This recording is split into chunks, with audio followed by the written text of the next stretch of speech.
Okay. Guess we're doing it live. Screw it.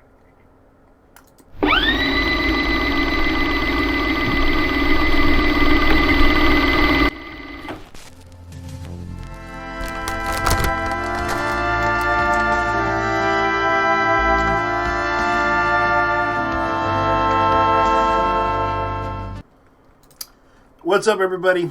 How's it going? I know that this is going to be a delayed stream because I'm not really sure if my friend's going to show up here tonight, because considering that this is a really autistic stream. So I'm going to be honest with you guys. It won't be entertaining. It will probably be cringy as hell. But what the hell? It's called the BS show for a reason. You can bullshit whatever you want. But that's the point of this show. I do allow people to go on, but if you're going to get crazy or stupid, I will kick you out if you get on the Discord. So as far as I know, a lot of people have been talking to me and discussing some stuff that's been happening lately. I can honestly tell you what's going on, considering in my experience of dealing with work today, it's kind of crazy. Well,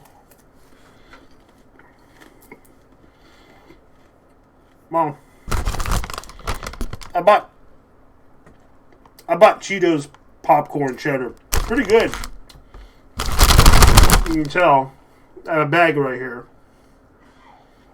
It's really boring. Here's the dealio, and I'm going to explain some of the stuff that's been going down. There's a rumor going around that that the people that worked on this thing, and I'm just going to be nice about this,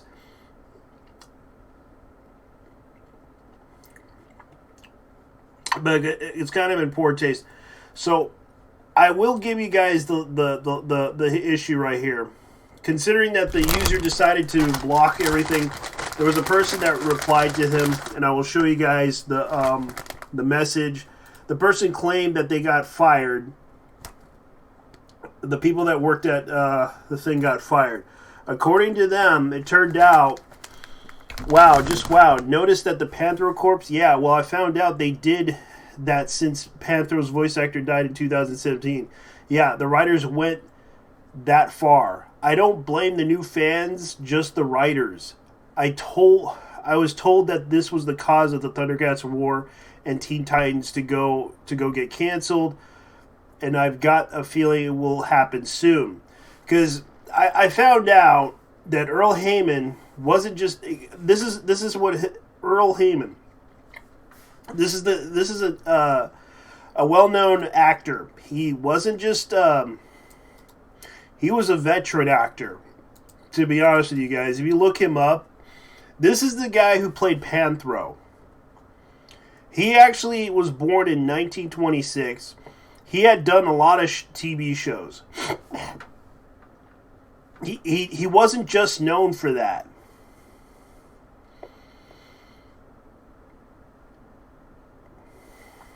He had worked for a long time. He was like the oldest man that lived.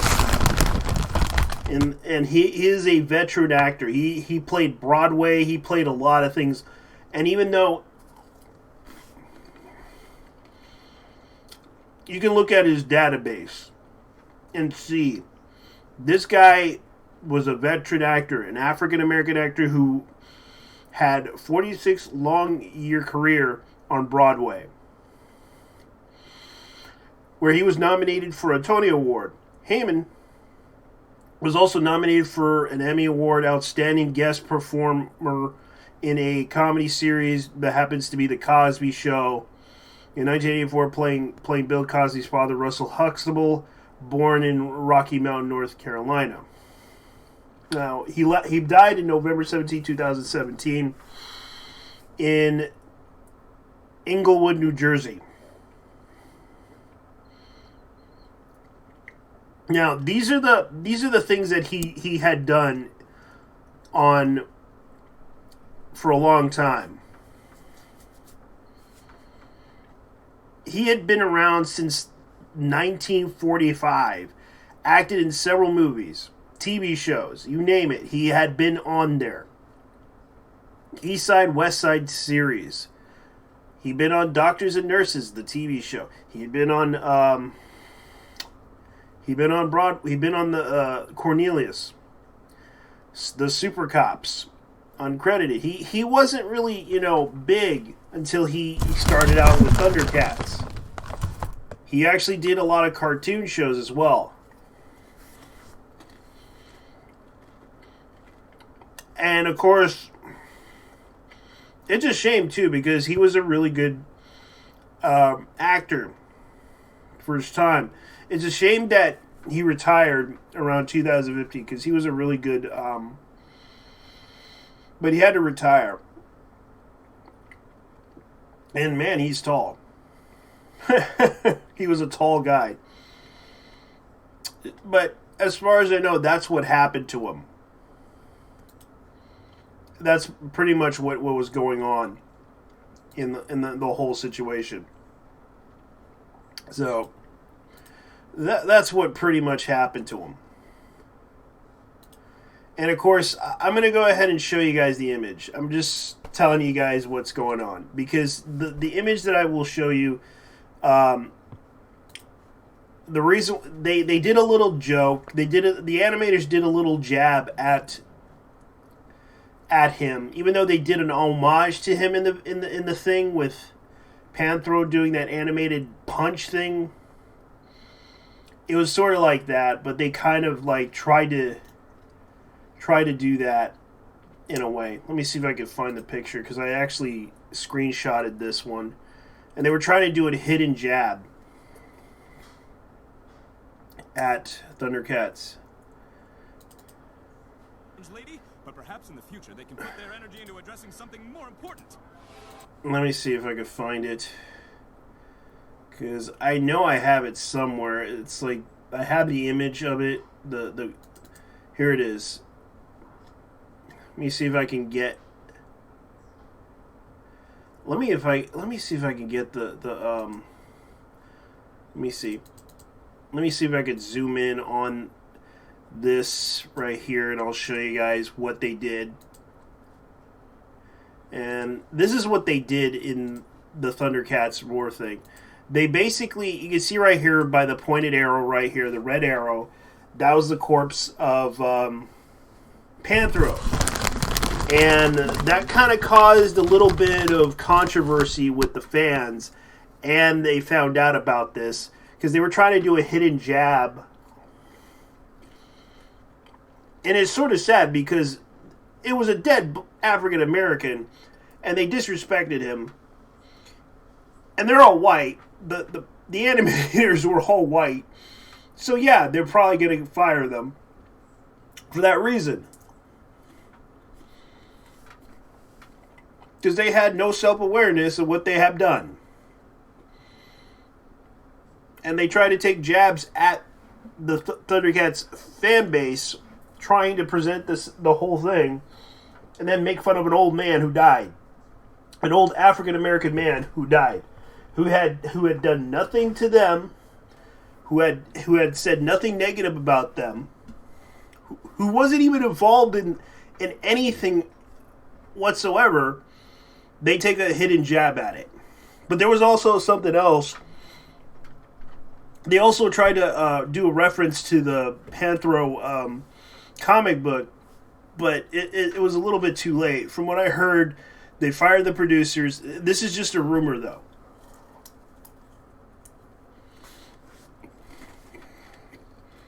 So,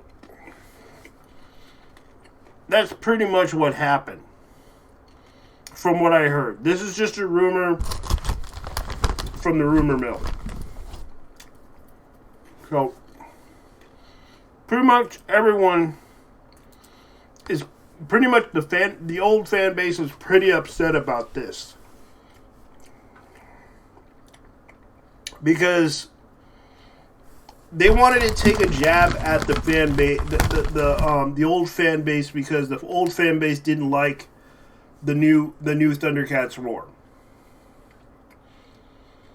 Because they wanted, and I understood why they did this show, because they wanted to attract the children, which is fine. I don't mind it, but it's like, make an original show. Don't try to go and borrow someone else's show and expect everyone to like this show. Because honestly, there were honestly good remakes that tried to do it. Like, I understand that people tried to they tried to do this with Ninja Turtles. They tried to do this with G.I. Joe. They tried to do this with Transformers, which I couldn't really like Transformers. I did like Transformers Armada, but I really disliked the Transformers Cars in Disguise because that show went a little bit. Because I can understand that it was made in Japan, and they were trying to be a little bit more comical with their stories, with Cars in Disguise. But a lot of people really liked it, but to me it was kind of way too cheesy, and it felt really like it felt like a downer to me. And I understood that the voice actor for that show explained a lot of the things and wanted to do it differently.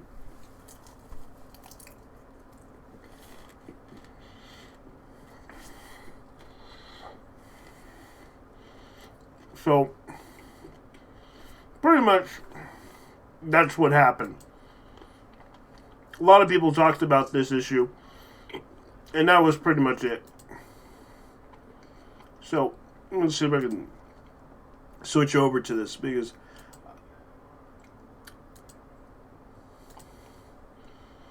this is kind of why a lot of people are personally upset with this, not knowing the history behind this. And this was kind of why most people are personally upset about this. And I'm not hating on the Teen Titans Go or the Thundercats Roar thing. I understand completely why the fan base dislike it, because it's kind of it was kind of weird. It was kind of like they were trying to be funny, but they couldn't be funny. They try so hard to be try hard funny with the show because they want to attract the kids. And the fact that Teen Titans Go had to run a marathon just so that it could become well known.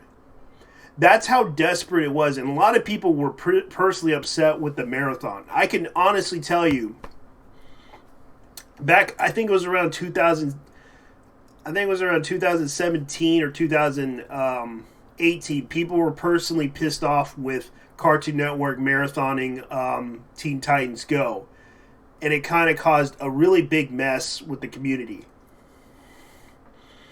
And a lot of people didn't like it. And I can prove it too. I'm not lying to you guys.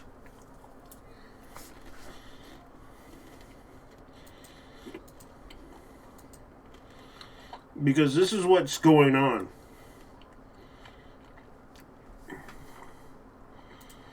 Because there were tons of videos on this topic about Cartoon Network's marathoning Teen Titans Go.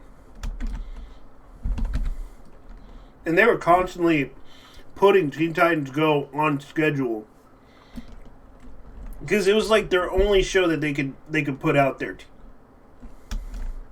And they even got rid of Pokemon, which Disney now owns the rights to.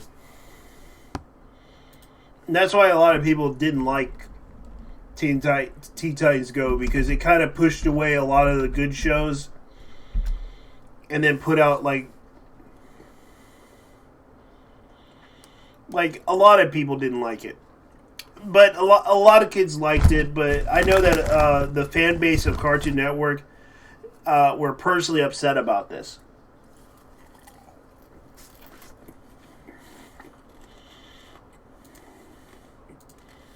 Like,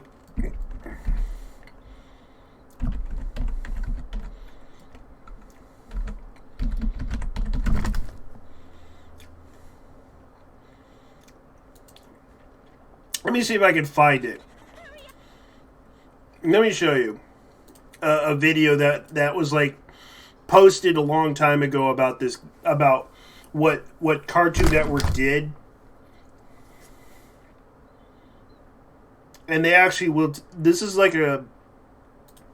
This is a video that would talked about this. We're not even supposed to be on this. Johnny! Cartoon Network's got this thing, right? It's called Cartoon Fridays. And we're on it. Hurry up! Okay! These are our shows. All your favorite cartoons back to back with a new episode every Friday. They're on Fridays at Testing. Hey, what's up? You might like to switch. Not much. We'll see you over there. Yeah. Love it, guys.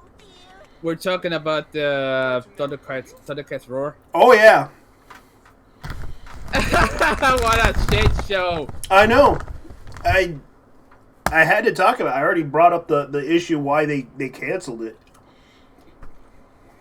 I knew this fucking show was cursed, but this is unreal.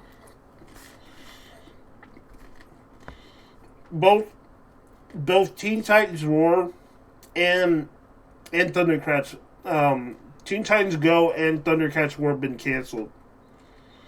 That's just a rumor. Wait, so go. Teen Titans Go, and I'm just explaining. Praise Jesus! Finally! I know because they've been. Here's the thing: they tried to marathon the hell out of that thing back in 2017, non-stop. Oh man. That's what caused a lot of shows to get destroyed. Because from what I heard, the ex-president of Cartoon Network had favoritism and wanted to keep the producers and the animators on the show because Teen Titans had so much potential. They had to marathon that show to hell.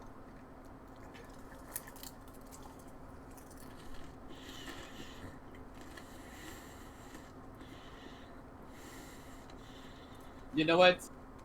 You know things are bad when everything on that fucking channel is nothing but Titans Go and Boomerang. It's not even on my kill plan. I know. That's why a lot of people complained about this a long time ago about Teen Titans Go. It's okay for kids, but when you overplay it so many times, people will hate it. That's how desperate Cartoon Network was. They wanted to push this show onto kids and make it more popular. And they pushed it to the point that people hated it. Dude, I'm actually one of the majority as well. This show is absolute rubbish.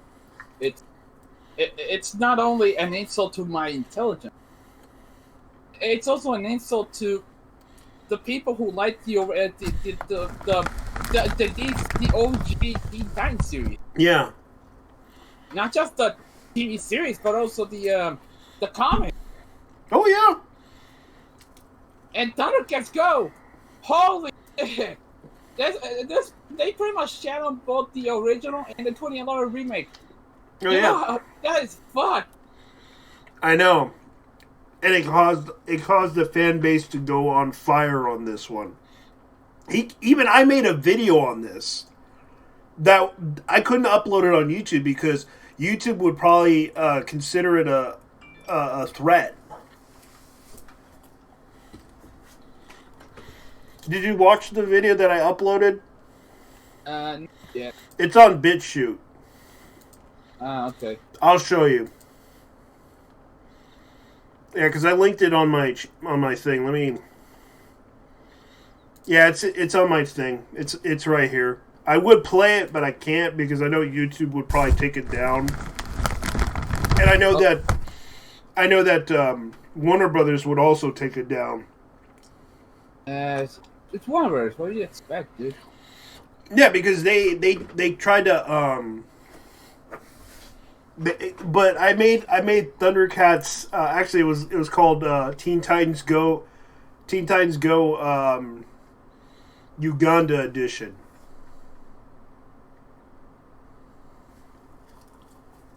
So, oh my, hey dude, you know what? You know what else? I noticed that. Is it me or is it you? It's probably me. Oh, there's not just the Titans Go series, but also just about every fucking series that's on Cartoon Network, like Clarence, Gumball, what's the name?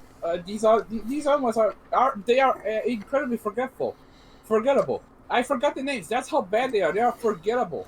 I don't have a problem with Gumball. At least Gumball, at least they try to be funny. They were actually self-aware, and they pretty much ended the episode with found an SGW. Yeah, they tried to, and then then Tumblr complained about it. Of course they do. And then they had to censor that out. Because I thought it was a funny episode because they're like, because it's kind of true, and I had to agree with that cartoon section of it. Like, if you try to turn because I thought it was kind of cool episode because it kind of does represent the issue on why people are like, if you try to become a social justice warrior, you're going to the dark side, type of thing.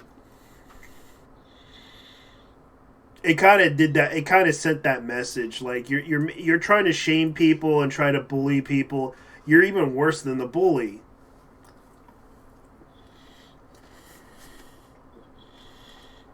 There's and then JT. I remember Clownfish TV was talking about this as well. I know they kind of talked about it, that it's a rumor. And then we had the Yellow Flash and all these other channels that have been talking about how they are taking the Ghostbusters 2016 route by talking that to their fans. Yeah, I kind of agree with you on that, man. That because they shouldn't do that. They always do. They always talk down to their fans. Like they Well, I recommend you watch that clip that I did. Because I used the voiceover with the guy that said "eat the poo poo." Oh, the pastor. Yeah, the pastor. I used his voiceover with Lion-O on that episode. Wait, they actually mocked the poo poo? Get out of here! Yeah, I actually did that. I actually made a meme of that. Oh God! I actually made that meme. Like I'll show you. Like you saw the picture. It's on my thing. It's on Discord, man. It's on Discord. Oh yeah, I'm seeing it. I'm seeing it right now. Holy shit! I even made a video too. I was like on BitChute doing that thing.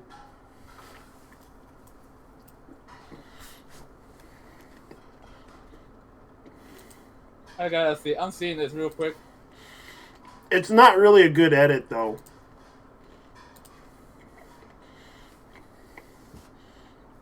I'll be the judge of that. Oh shit! Lyle Wagner died? Who? Lyle Wagner, the old. He used to be. He was best known for his portrayal of Steve Trevor in the 1970s show Wonder Woman. Oh. Lyle Wagner. That was years ago. I remember watching that shit on Telemundo back in the 90s. Yeah. He was a good actor. I'm surprised he died.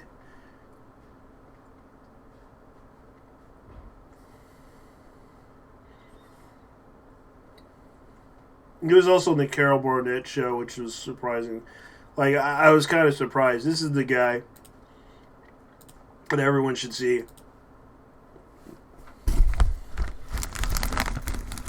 Oh yeah.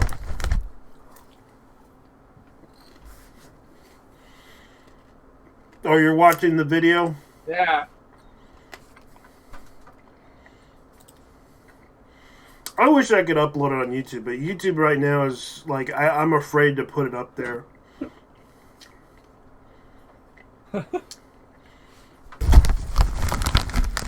Yeah, and also they have the bots around, so they're gonna be banning anything that doesn't they're pretty much deleting anything that doesn't even break the rules. Yeah, that doesn't break the TOS thing. That's what I hate about it. It's like YouTube really had. Like I remember I put up that meme of you know that RoboCop 2. Yeah. That's pretty much what they're doing. Actually, that's what they're doing in RoboCop 1. They're trying to introduce the bot, but instead you got RoboCop who's actually doing something. You have 3 seconds to comply. You have 2 seconds to comply. You have 1 second to comply. Bang, bang, bang, bang, bang. Oh God, the fucking ending. No. Took a while, but just those last sec. Those are the money shot. That's the money shot. I know. Man, JT, I found out why I was What happened? mycoplasma in my I have. You have bronchitis? Yeah. Yeah, that happened. A couple of days after that, I ended up. I couldn't even breathe on last Sunday, and I went to the hospital. And yeah, mycoplasma. I had to stay in bed for 4 days. That sucks, man. I'm glad you're okay. Yeah, man. Yeah. Now we're on lockdown thanks to 5 jackass showed up to Puerto Rico. I know. And one of them died. And one of them came from California. Then they had the 2 Italians, someone from Chicago, Yeah. and Now we have the Canadians coming in. oh, let me guess, the Canadians are showing down the border. They're probably shutting. Yeah, they're probably shutting down a border against us, but not against the immigrants from Africa. Oh yes, because immigrants are welcome. I am an immigrant pillar of diversity des United States of America. Mm-hmm. Ça y est, Justin Trudeau Castro, the son of the late revolutionary Fidel Castro. And here's the excuse: we should open our borders to those people. I'm like, you realize you're gonna infect them too. They're gonna drive us into the law. Yeah. It's just, Yeah, because it's just going to endanger more people. If you want them to be there, you realize you're going to endanger their lives too. Because that's just if one of us gets harmed with the coronavirus, what would happen if we harm them? What's going to happen to them? You're not going to have any immigrants left. If someone accidentally infected them. but the thing is, JT, is that you have to the virus people are calling it the virus racist because instead of the COVID-19 they call it the Wuhan flu. Oh yeah. And that is racist because you cannot determine where I mean live. We don't want to endanger people's lives here. This is kind of a serious issue. Like, already we have Tom Hanks getting infected. We have Idris Elba getting infected. Who's next? Yeah, I heard that. Yeah, Idris Elba also got positive for coronavirus. No. So that takes out comes the idea that black people can't get the coronavirus, like some black chick in Puerto Rico said. Yeah. And unfortunately, it was a British black man. Yeah, they were saying that black people can't get it. Come on, man.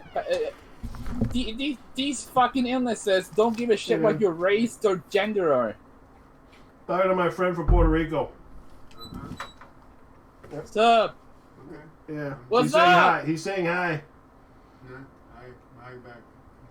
Oh, Yeah. Wepa. Weba. Yeah, that's my dad.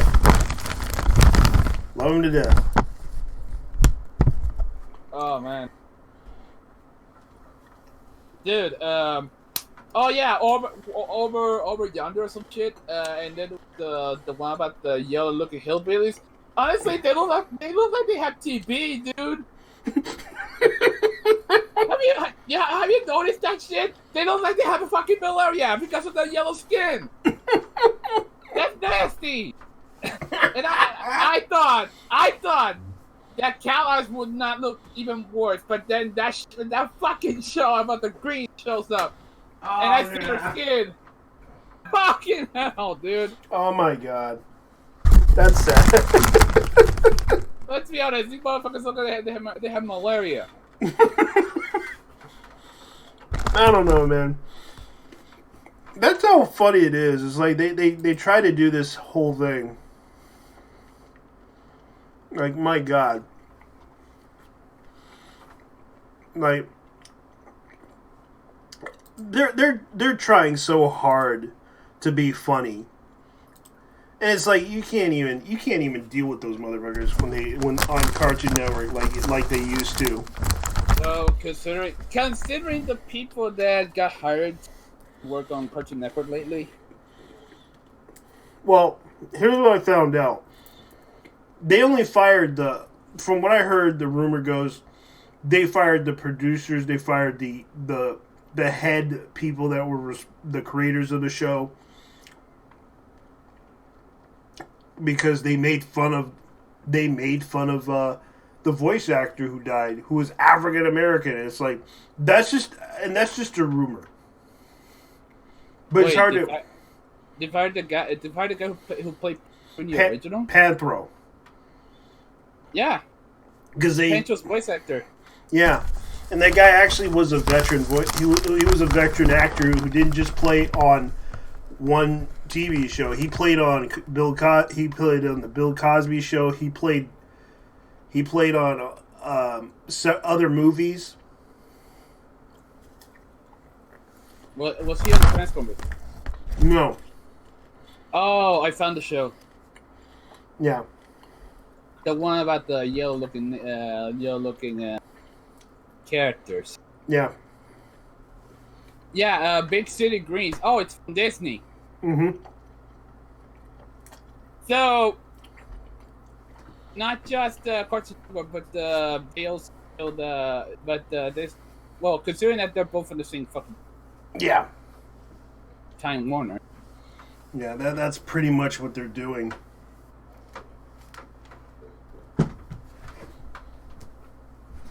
You know what?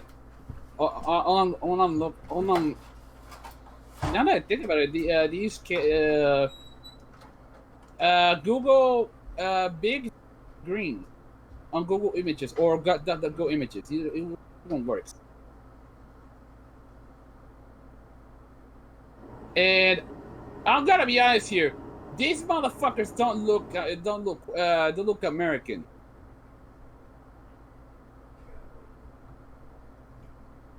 Man, it's crazy out there.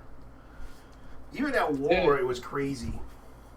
We're in Clownwood, dude. What do you expect? Man, Walmart was crazy. Like, I had to at work. It was just crazy.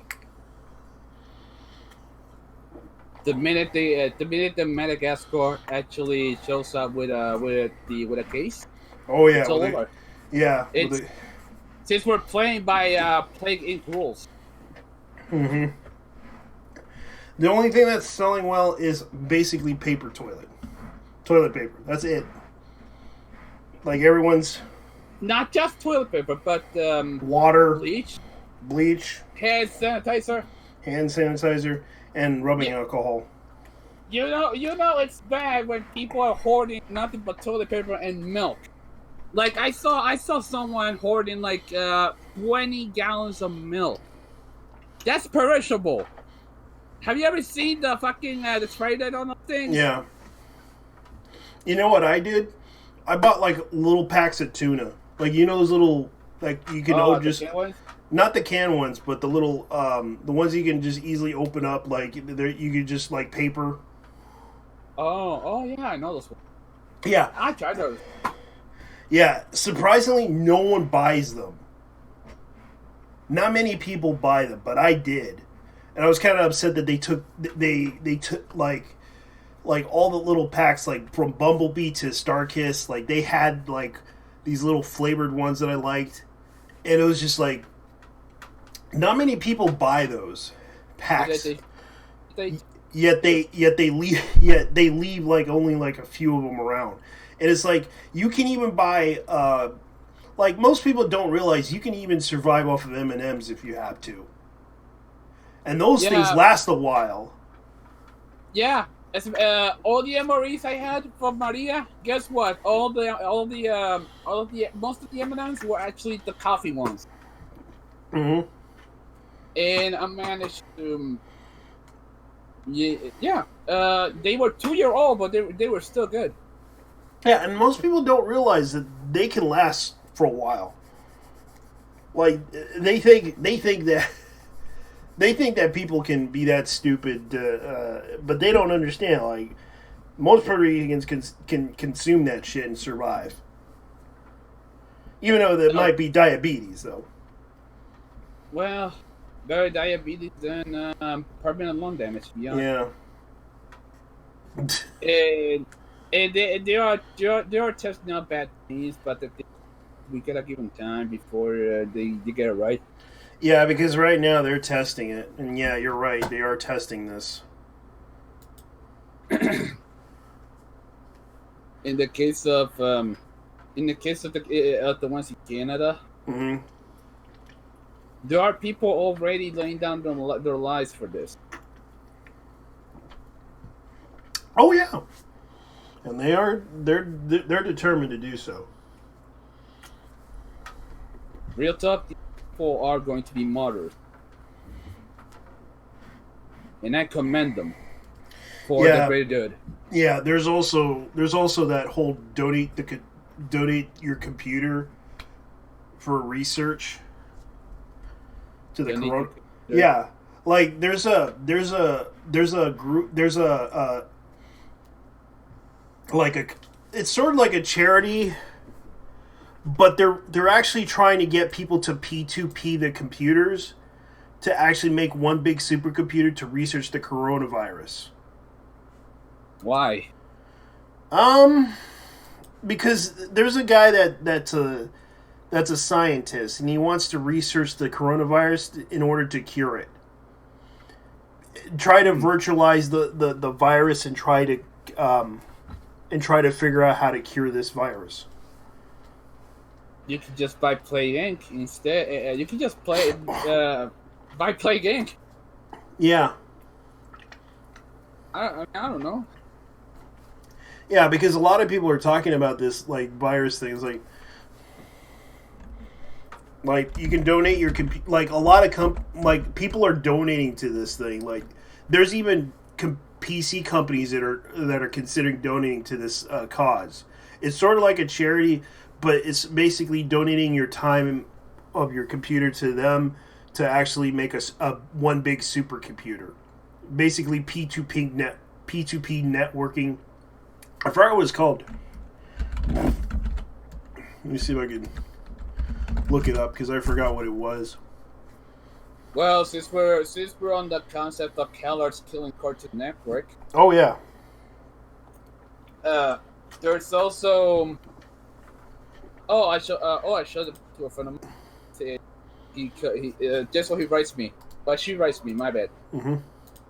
Why are you gay? Why are you gay? Here's the Twitter address.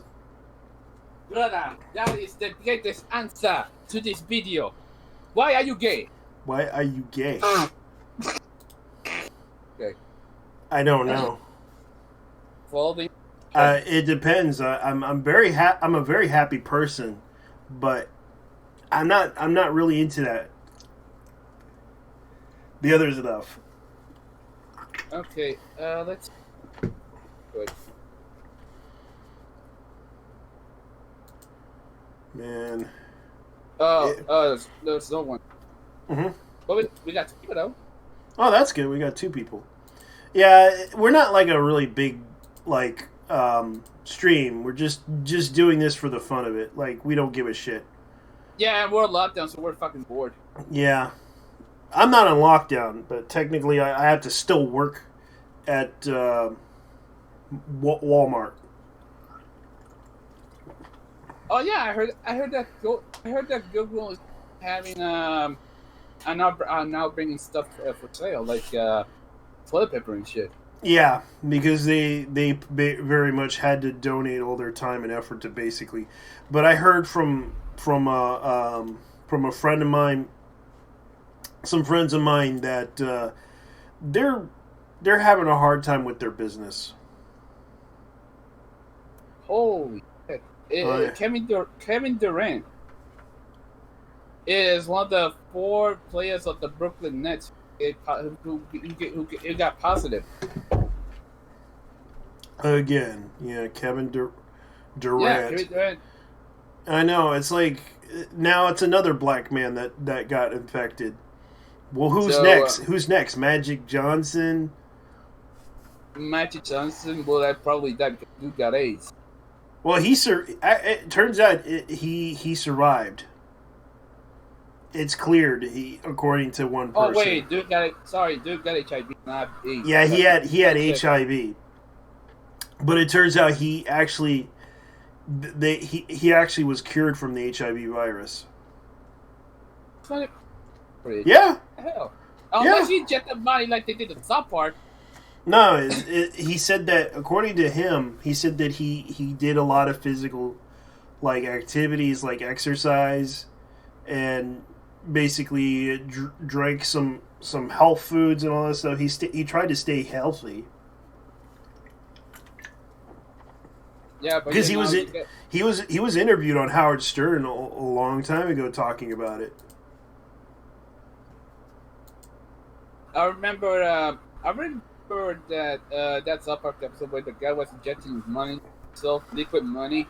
Liquid money. Yeah. Yeah. Did you hear that Sony's planning to try to make a remake, or trying to buy Konami stuff? Oh yeah. Yeah. Oh yeah. You know what?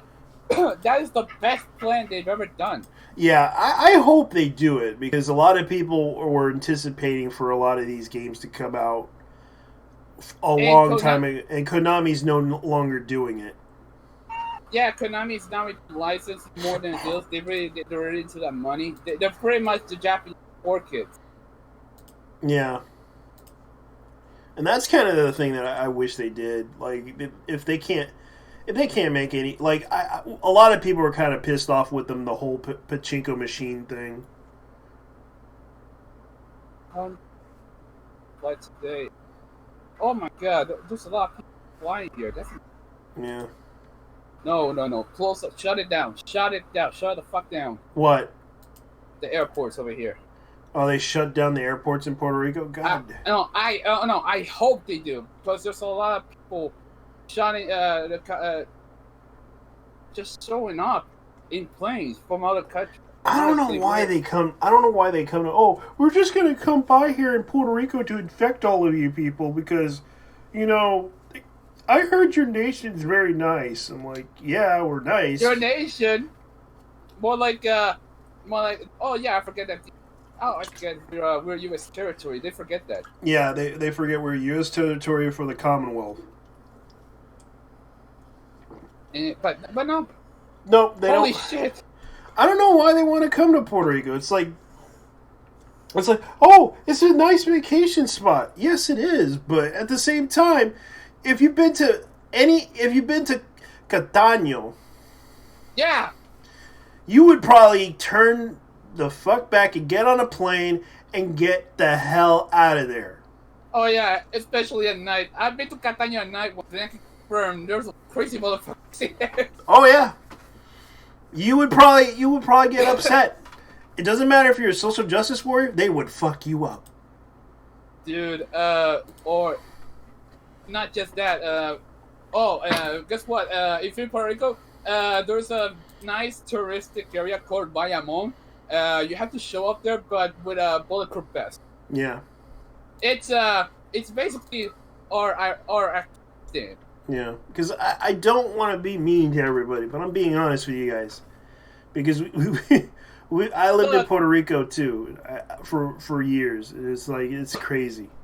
We're both from there, so we know exactly how it is down there. Yeah. Especially the East Coast at night. But everything.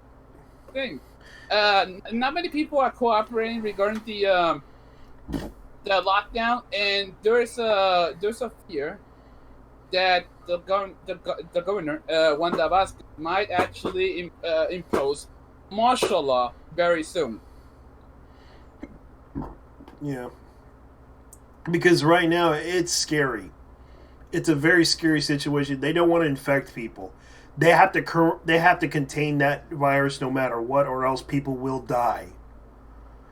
And that's why most people are trying their best. I understand Canada wants to be, progressive, because they want to import all the people here to their country, but the problem is, here's the problem. You're risking people's lives if you go into it. You know who else is risking people's lives? Who? All the people who are fear buying provision. Then, in the case of the guys who decide to price gouge the living shit out of the product. So. I know, and I found out the reason why this guy did it, because he wanted to make a little bit of extra money, because he's an entrepreneur. But the thing I kind of was like looking into this is, like, the guy actually violated the law since the whole 9/11 Act, because it happened around 9/11. And what happened was they kind of had to do that because people were panic buying back in those days when 9/11 hit, because they were honestly scared, and people they were discriminating Puerto Ricans. Yeah, they thought that we were brown. We automatically said that we were Muslims. Arabs. Yeah, and this kind of was a big deal back in those days, because they even black people were discriminated. Everyone in America was being checked on IDs, even in bus stations too. They were like trying to make sure people didn't, plot to kill people. But of course, during that time, as I recall, when it happened, they decided to stop. When Obama came into power, and then of course a lot of little murders here and there happened, shootings happened around that time with Obama as president.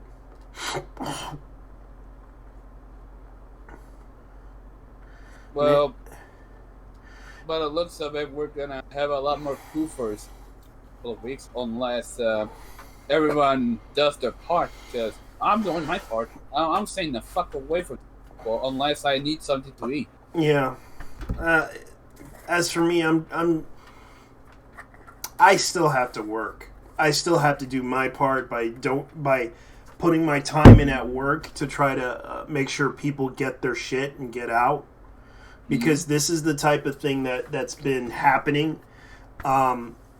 Especially with toilet paper. I had to give toilet paper to a family who wanted more toilet paper, but we could only give like one out because of the fact that we had to control the traffic of people trying to get the toilet paper. So we only gave like one per person, one per family, because we had like big packs of them. We said, here, take this, go. Here, take this, go. Here, take. I had to give one to a military person because he was looking for it, and I had to give it to him because he probably needed it. Because God knows his household, if he has a family, he probably would have needed it. Because a lot of people were so desperate to get the toilet paper. It was crazy. Did you see how Italy is coping with quarantine, though? Well, yeah. Yeah, like they're having raves and shit outside the window, outside the balconies. The balconies? Yeah, dude. Oh Yeah, yeah. there's I seen the videos of the balcony thing. That was funny. Like, I could imagine some guy like with his wife like banging and while the music was playing. There's even a video that popped up where the guy was like playing the Neon Genesis Evangelion theme song. Yeah, and while dressed up like everyone was like cheering him on. Jesus Christ! Why couldn't it be something else instead of mediocre ass Evangelion, dude? Yeah.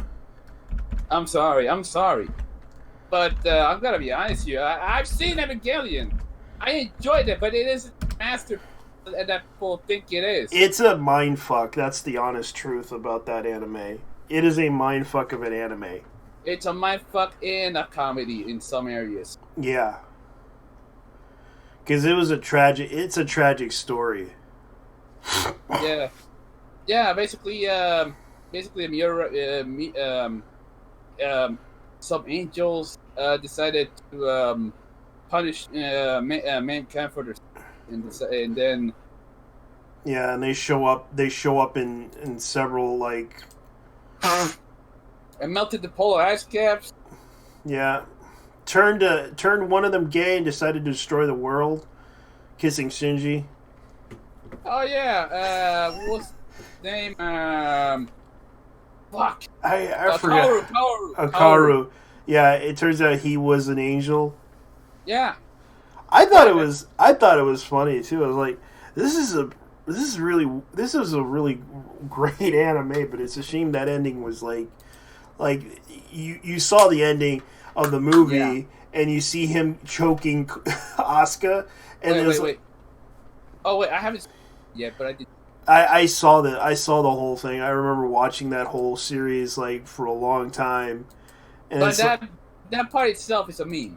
Yeah, that part of it was a meme that kind of happened on 4chan because they thought it was hilariously because really that anime was a mindfuck. It was just basically it fucked with you a lot, and a lot of people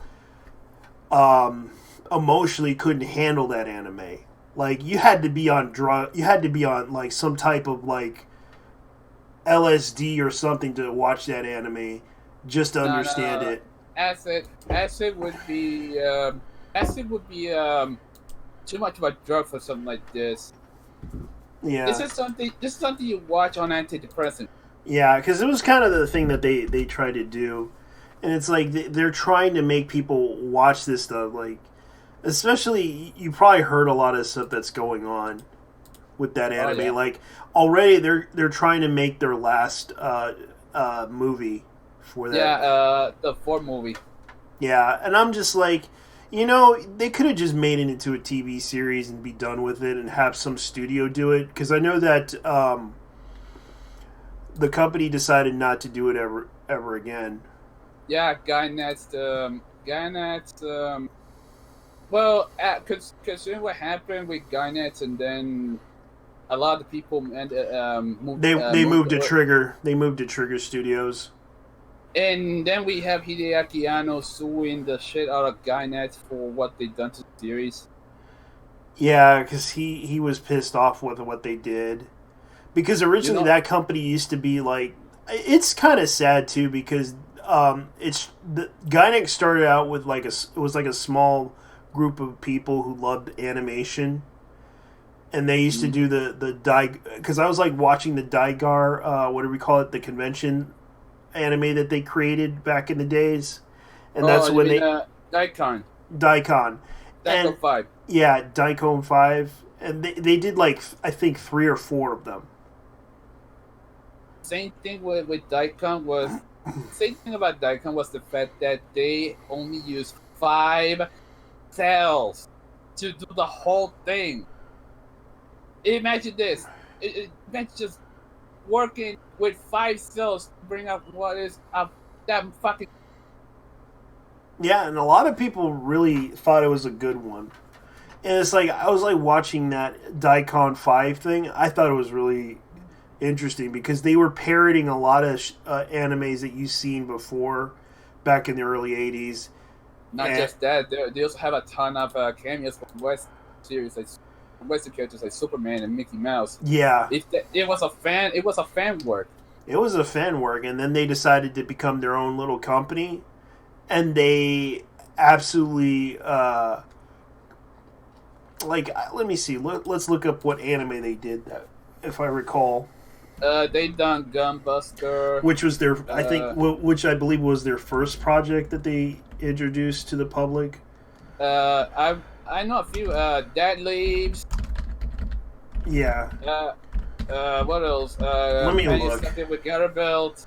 Let me see. Gunbuster, Gainax. Let's see what they did. Nadia in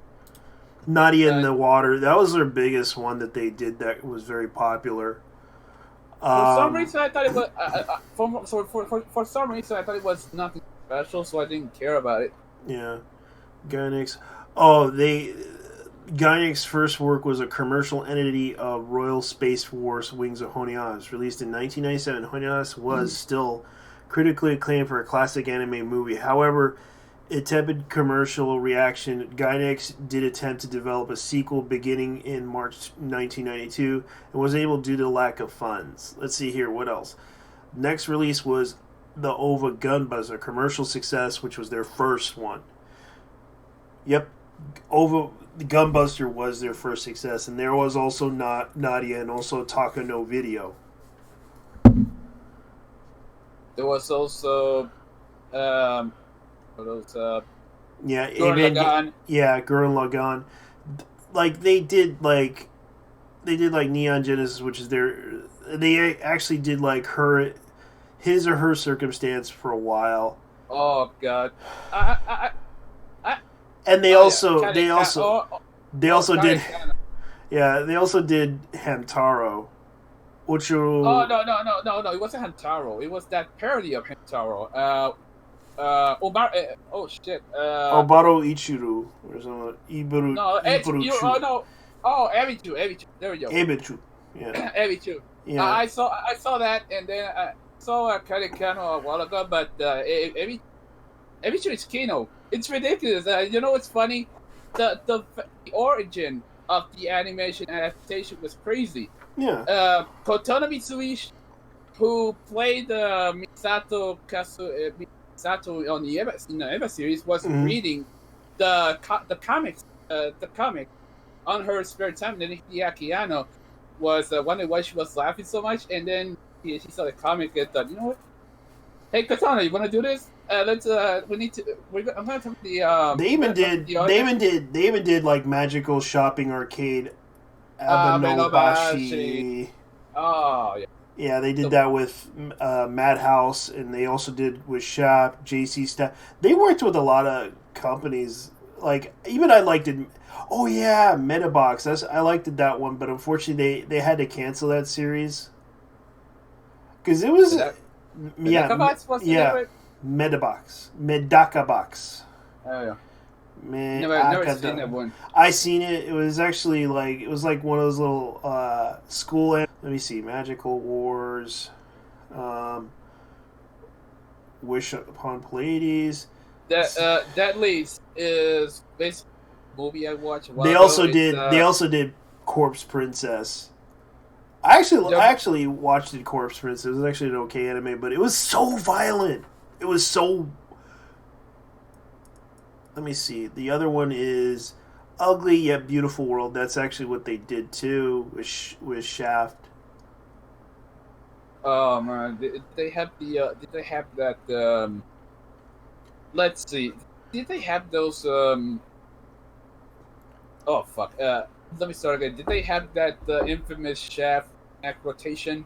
Yeah. Let me see. They even worked with Appleseed. They let me see. Gumbuster. Yeah, they did that one. Let's see what else did they do. Talking to a video. So it ends up that in the case of Oh man, KO Beast. I actually wanted to watch that one. Cause Sean Robot Hunter, they did that one. They actually They only did like the animated OVA series for it. Let me see. FLC was their other project. holy cool, the first 6 episodes. Yeah. After that, it And- was Production IG. Yeah, and then they did Cutie Honey. I thought it was an okay series for a while. Wait a minute. They did They did What's re the- they did re Cutie Honey, like the the remake. yeah. The remake. Yeah, which was an OVA. I thought it was pretty cool too. It's like they did that one. I thought it Real was talk. I'm gonna yeah. be real with you. I'm gonna be real with you, dude. The opening song is banger. Yeah, they did Honey Flash. Nah. Onegai. Onegai. Yeah, Yeah, I forgot the rest. yeah, I couldn't remember the words. So that was, it was like, yeah, Onigai, Onigai. I couldn't remember the rest of it. It was like, that's the only thing I could remember. And then, of course, they did the whole Honey Flash. I remember that song was done in the sense that it was supposed to be like a Shibuya type of song. Yeah. Like you had this, you had the drum at the bongo station in some areas. But yeah, Gynets. The thing with Gynets was that they were not exactly that kind of anime company to compete. They were. They wanted to. They had. Let me say it like this. They had one part of them that was straight up shitpost, and the Yeah. other was being completely serious. There was no in between. In the case of Penny and Stucky and Garterbell, they were shitposting because. Let's be honest here. You're not gonna get away with something like this nowadays. I mean, Ishizoku reviewers tried, and now they're being evaluated again. Yeah, because Ishisaki interracial species reviewers. Interspecies reviewers. No. Here's what's going on. Well, okay. Hear me out. Yeah. The problem is a lot of the complaints came from the West, not Japan, but the West. Like a lot of these came from Twitter. Oh, the Twitter, yeah. So basically, a lot of these people are they're concerned about how lewd the show is. This is not even hentai. This is ecchi. This is borderline. I know it doesn't mean like they're gonna try to like. It's kind of like, it's soft core. That's what it is. It's and not core, but you can see regarding the young sensibles, you see the Yeah, parts. and it doesn't mean, and it's only for mature audiences only. It's not meant for kids. Or retards. Yeah, because unfortunately, some people don't know the difference between what hentai or ecchi is, and an ecchi is basically they use that formula for comedies, and it was meant to be a comedy that tries to joke around with sexual content. That's pretty much what an ecchi is, and yet people try to get upset over this because they don't get the concept of humor. And I want to clarify something. Mhm. Retard is not like not like actual mentally mentally retarded people. I mean more like retards, like those blue Chapman motherfuckers you find on Twitter that get concerned about how they're boning a salamander and shit. Yeah, because this is the thing that I kind of don't understand about this is that they're getting upset over an anime, and you have to understand this is only viewed in Japan. It's not viewed in like the Western. It's not made for the Western audience as you would expect. Made for the it's only made for a niche audience in the West. And yet you want to get upset over this and tell everyone, "Oh, you guys are disgusting," and all this other stuff. And this is kind of what's going on right now, you know. Because the thing is, they don't even watch the show. So and yet they're complaining. yeah, I watched the show, and I can honestly tell you, like, I get the concept of what they're trying to do. It's like I watched movies like this before. Like I watched like if you ever lived around the 90s, I grew up watching like USA Up All Night. Yeah, Porky's, like USA Up All Night did like movies like this. Like they like USA Up All Night. Like I used to watch that when I was like young. Let's see, Porky's, American Pie, The Nerds, which one of the movies had, yeah, like I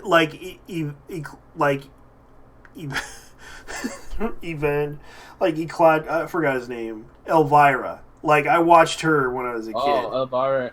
Yeah. Elvira, the original big titty jock girl. Yeah, the original big titty goth. You know what's funny? That chick is like in her 70s. Yeah, and she still looks cute though. Her tits aren't even standing. That I cannot say those things are fake. But yeah, whatever. but it's like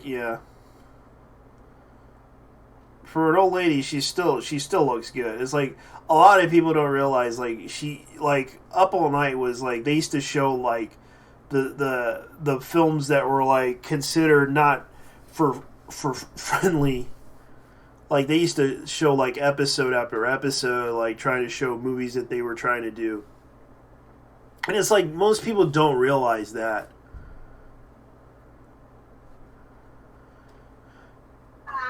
And it's kind of like another version of Monster Vision. That's what it was. Or Bob Briggs's, but it was hosted by a woman. That's what it was. And they used to always show these little comedy, like comedies that were featuring women that like were scantily clad, and they used to always show those weirdly bad movies. Like it had starred this woman named Rhonda Shear. Oh, let's see what's.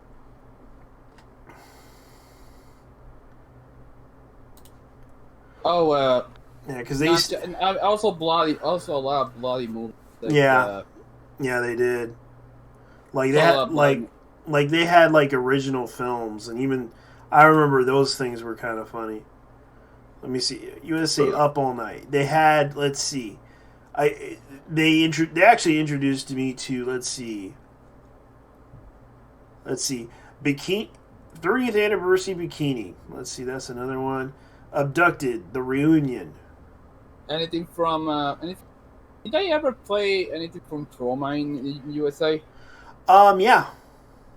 Did they play Samurai Kabuki?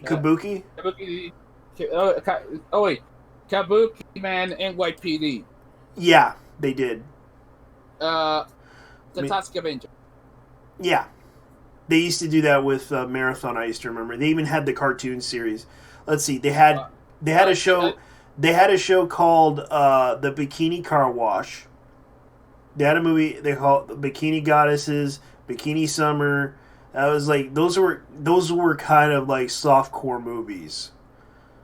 Let's see. Let me see what else they had. Body Double. That's like body language. Let's see. Body Slam. Boss's Wife. Like they had, they even showed like I forgot what was that one that I like. Let's see. Nukem High. Nukem High. Yeah. That was another trauma one. They even had like Dinosaur Land. You know, and let me see. Dialing for Dingbats was another one. That was like a skin movie. Like they showed skin movies. Like they showed all these films that were kind of like that. And I used to remember the movie called The Experts, which starred John Travolta. I actually liked it, that one. The what? The Experts. Yes. The Experts. Starring John Travolta. So, it came out in. Oh yeah. Oh, okay. So it was actually starred by Kelly Preston. Oh yeah. Well. Yeah. Let's see. One thing though, JT. I was watching John the Stone Cold 316 video. Mm-hmm.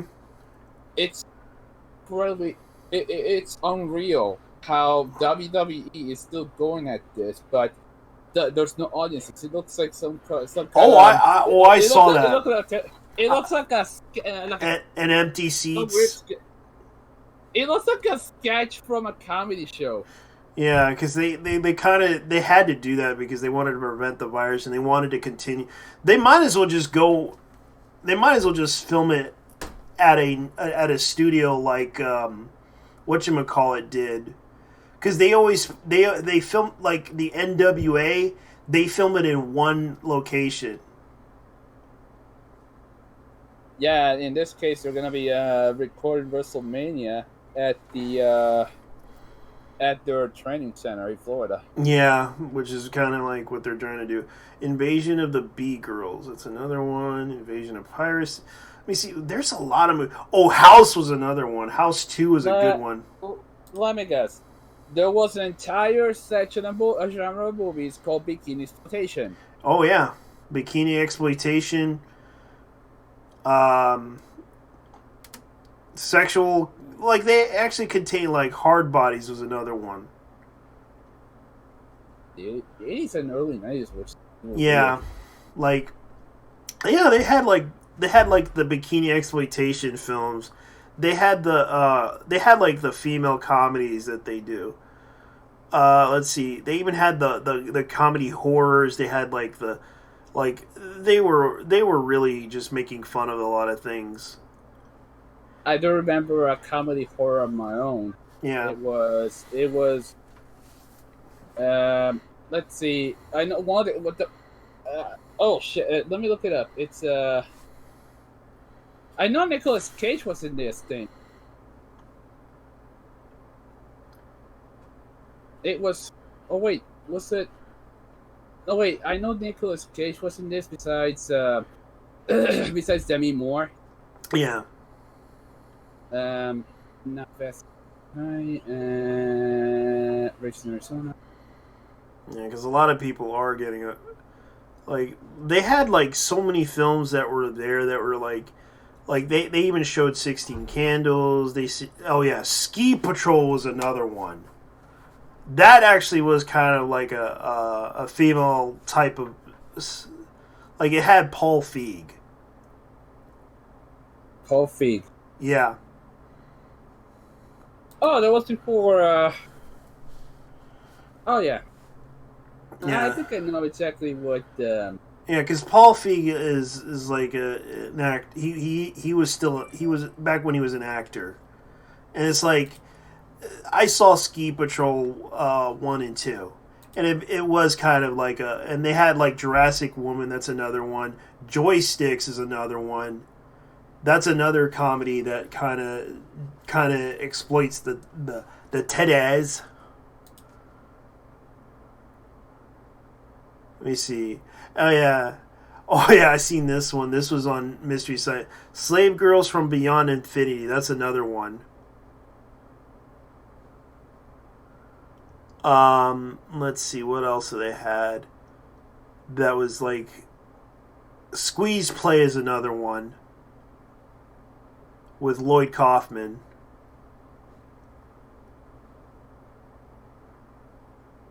Let's see what else do they have.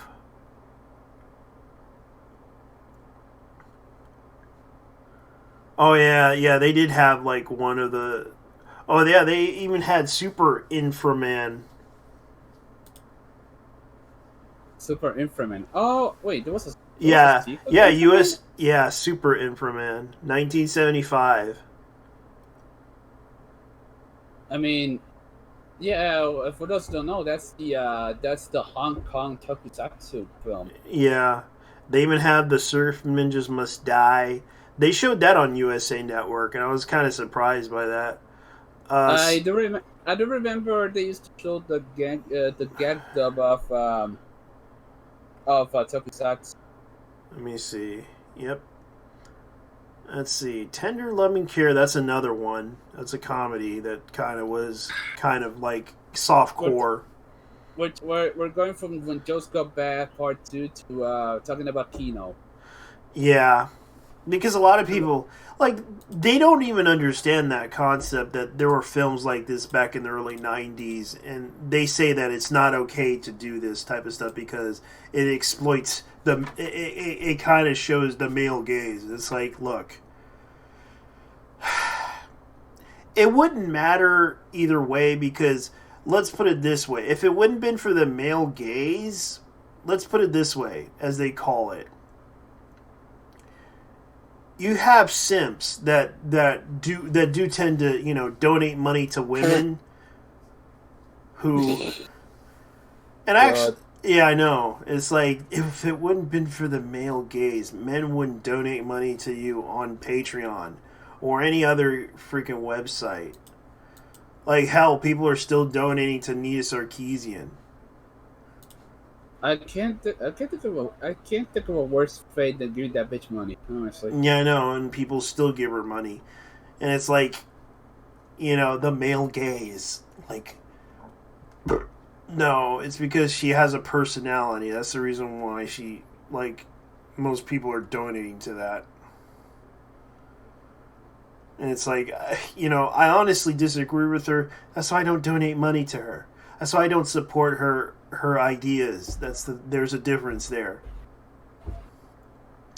Oh yeah, and they're also talking about Phantasy Star Online coming to North America, which took a decade finally. Oh, the sequel was this a requel? Was this a requel? A remake to the sequel or something? Something like that, but they added new stuff to it. They added like the Yamamoto and all this other stuff. Like they added all the old content to that thing that was in Japan, and now they're putting out in the U.S. Finally, after all these years. Oh, I found it. I found the movie. Yeah. Nothing But Trouble. It was a comedy horror. Yeah. Made by directed by Dan Aykroyd, but starred by Chevy Chase. Oh yeah.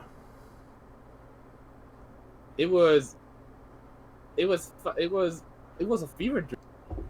Basically, a bunch of yuppies show up at what looks like a mansion in a junkyard in Walkenmania. Walkenmania was a fucking trip. Yeah. It was literally a junkyard mixed with old yeesh. I don't know how to explain it. The only reason you would have to watch it to know what the fuck is going on in that movie because there's some. Oh I yeah. don't know. I know I found it on YouTube. Oh yeah. I remember watching this on. I remember watching the movie a couple of times on Channel 11 back in the 90s. Weird. Yeah, people are obsessive about this game. It's like this is something that they're doing. Oh man, it's like they think that interspecies review. If they didn't want this anime to be like sold anywhere, they could have just went like for example, they could have just sold it like direct to DVD or direct to Blu-ray. Or Mm-hmm. stream that shit on Pornhub. Honestly, that's where I'm watching the anime. I'm watching the anime on Pornhub because I found the only account that has the uncensored one. Yeah, don't mention it out there because they might just take it down. It's Pornhub. I You know. really think they're gonna take that shit down? Yeah, but right now they will Okay. because I wouldn't mention it because then they'll try to claim that it's their, because Pornhub does allow this.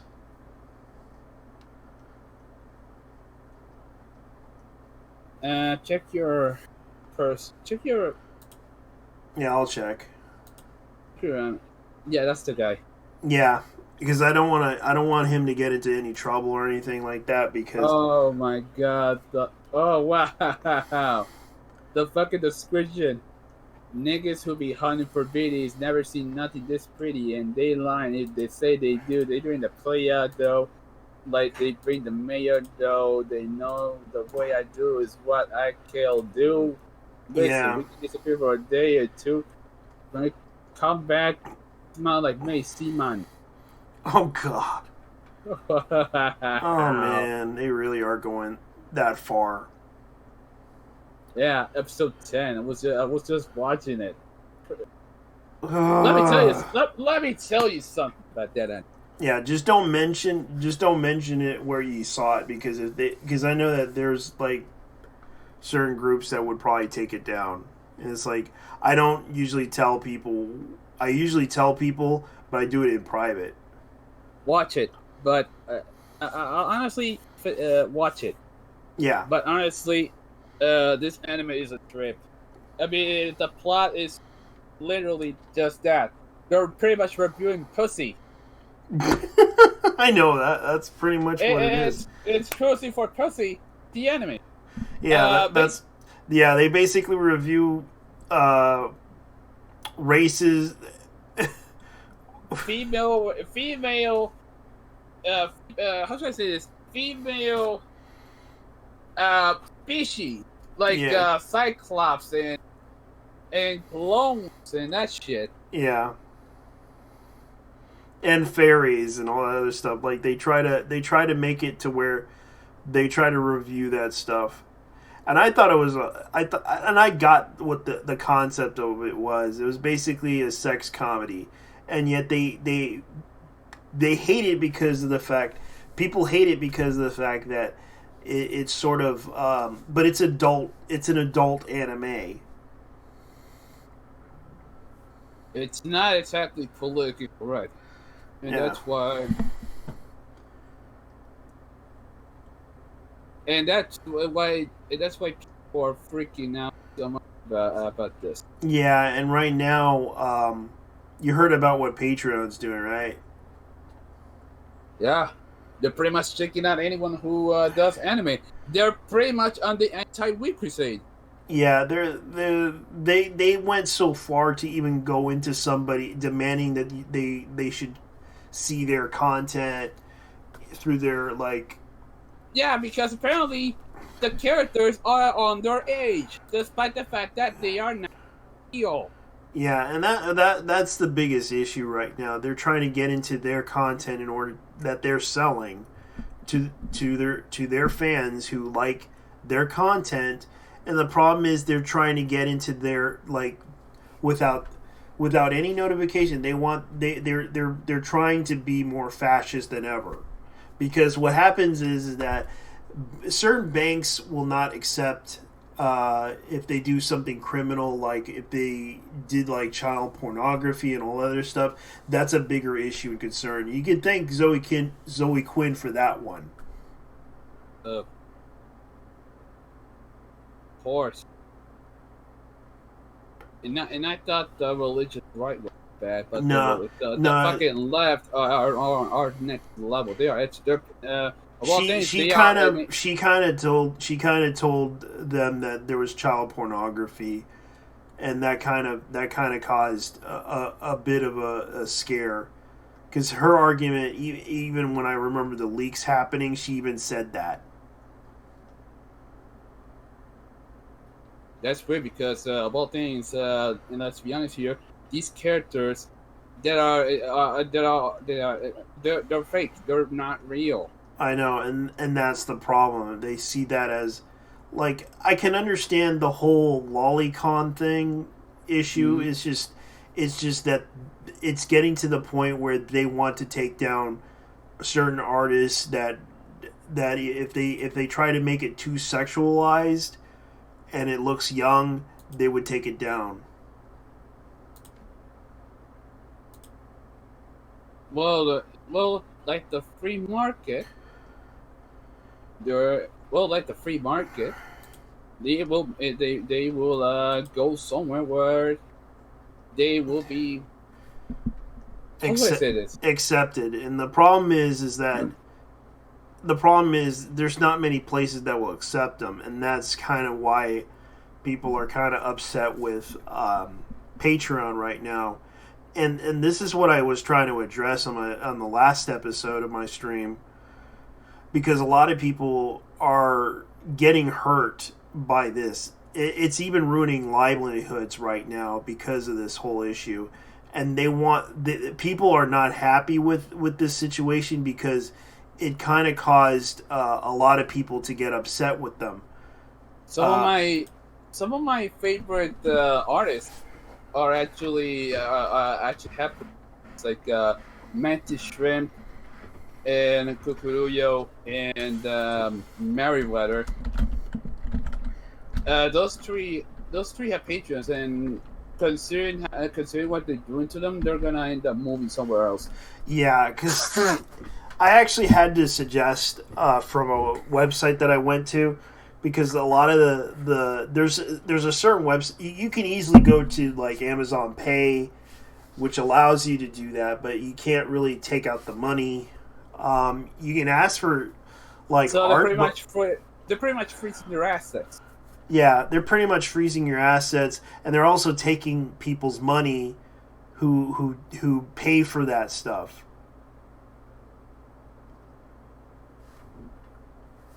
Which is kind of wrong, because they should have just refund the money to those people and tell them, hey, we want to tell you that we kind of suspended this person's account due to blah, blah, blah violations. We're sorry for this, but unfortunately you cannot have this blah, blah, blah. Like, they could have easily told the people at Patreon, but they're still, like, processing it.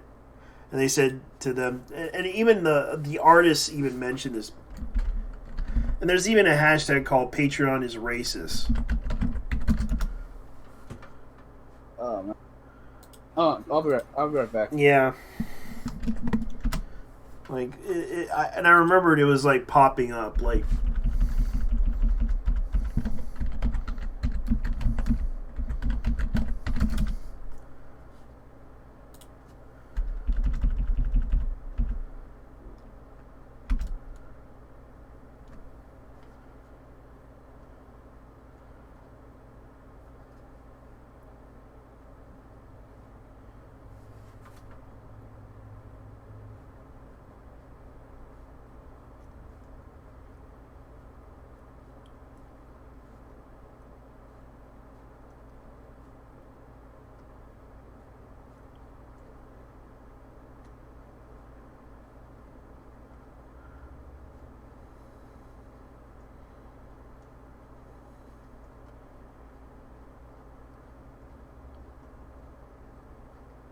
Let me see if I can look it up, because I know that Patreon is, like, people are mentioning Patreon.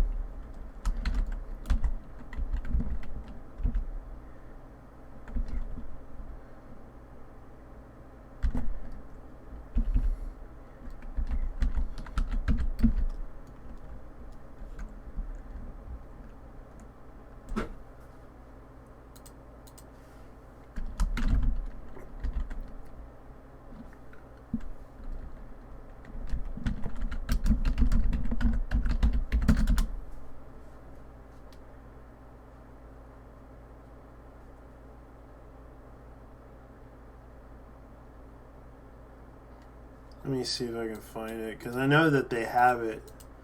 Like, I seen it before. Let me see if I can find it, because I know Patreon is racist. Oh, here it is.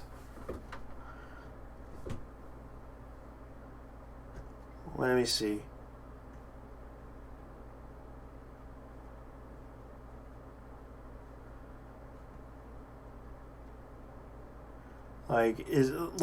I'll show you guys what this is about, because a lot of people are talking about this. This is what they're doing. Like, this is not okay. This is not okay. This is not okay. This is not okay. Oh, this is okay. That's pretty much what Patreon's doing, and a lot of people are talking about this. And it's like a lot of artists are getting upset. Well, my art style is not an anime style, but it is fucked it up and very discriminative and racist too. I totally against this. What a shit show Patreon is unbelievable. And a lot of people are talking about that the fact that they're doing a live stream, and it's getting to the point where people are being discriminated against. As much as I hate to say this, okay, Patreon enforces the racist policy and insinuates that anime star is art inherently CP. Dumb ass fucking morons on this website. Good for you. Okay. And the funny thing about it is, like, I actually had to point out that Trigger Studios actually still has a Patreon up.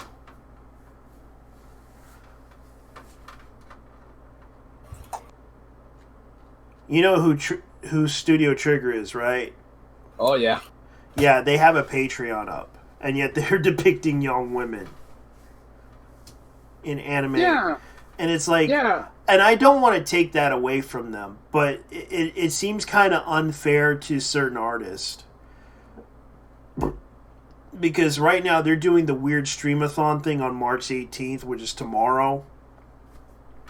A streamathon? Yeah. So where exactly are we gonna be on that? Yeah, I have a feeling they're going to try to attack that stream.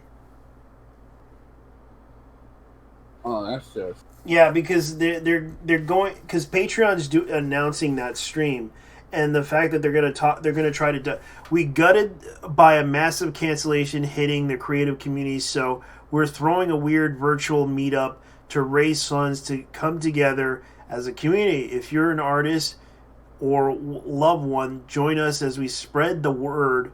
Weird Streamathon COVID-19, and of course, you know, people are kind of personally upset about this because they kind of accuse the people saying, though, this is child pornography. And people are like sending messages to Patreon over this. JJ, you wanna play the Hefty Score Sims? Oh, the Sims thing? Yeah, I did. Yeah, I did the Sims thing. No. You wanna bet that the people recording their Sims? Yeah. Go ahead. Like you wanna bet that the people who are doing all these reportings of anime content on Patreon are actually fucking Sims? Probably. But there's also those people that are like they don't that dislike the anime community. You know, it's the norm. Yeah, they're like the Western normies. Like they don't like you have people like they hate the anime community. They really hate it so much.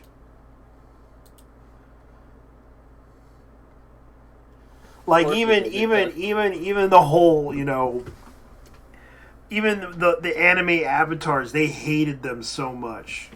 Like they literally like block everyone that has an anime avatar. Yeah, because they've been conditioned to think that all the people are trolls.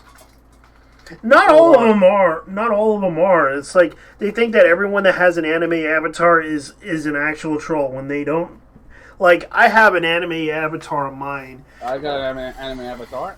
on my Anime. Twitter profile, and they assumed everyone that has an anime Twitter profile is basically Either a troll. Either you're a troll. a loser, an insult, a neat. Yeah. And name your buzzword. Yeah, name We- any they're gonna say- name any buzzword you could call us. And that's the reason. And the funny thing, I actually showed a video, and I actually had to agree with this person's point of view on and the video called "Women Being Replaced." I thought it was a really enlightening video because it kind of addresses the issues of why men are going to Project Melody, why men like Project Melody, because she kind of relates to the anime community. You ever, you know this channel, right? Lost Pause. Yeah. Well, Noble did an interview with Melody herself. I know, I saw that. Very hilarious. Yeah, I thought it was funny because it turns out she uses assets from VR chat, and I thought it was kind of funny because that's what she uses is VR chat for herself, and she actually modded and program. I think she basically paid somebody, or she programmed it herself to mod all that stuff. Mm-hmm. Which I thought was pretty genius because whoever Project Melody is a pretty genius. Yeah, it's basically the lewd version of Kizuna Ai. Yeah. And a lot of people talked about this, and it's like, I don't have a problem with her doing this. I understand that she's doing this just to get money. But the issue that people had was the fact that the women that were upset with her putting her down, because of the fact that she actually did something that was very creative, even by the fact that she doesn't have to show her own face to do it. She doesn't have to. She can even hide her identity to actually try to protect herself from people that are very creepy. The reason why they think it's hilarious, they think it's funny and cute. That's the reason why it's popular. It's kind of like Hatsune Miku. Yeah. Dude. I know we're using the Japanese format, but this is America. We're using Miku Hatsune. Yeah, Miku Hatsune. It's like a lot of people really like her because she's like the first idol. Like a lot of Japanese really like the Hatsune Miku character because it kind of represents that whole cuteness thing that they are into in Japan. Mm-hmm. The cute, the whole cute culture. The cute and innocent. Yeah, the cute and innocent culture.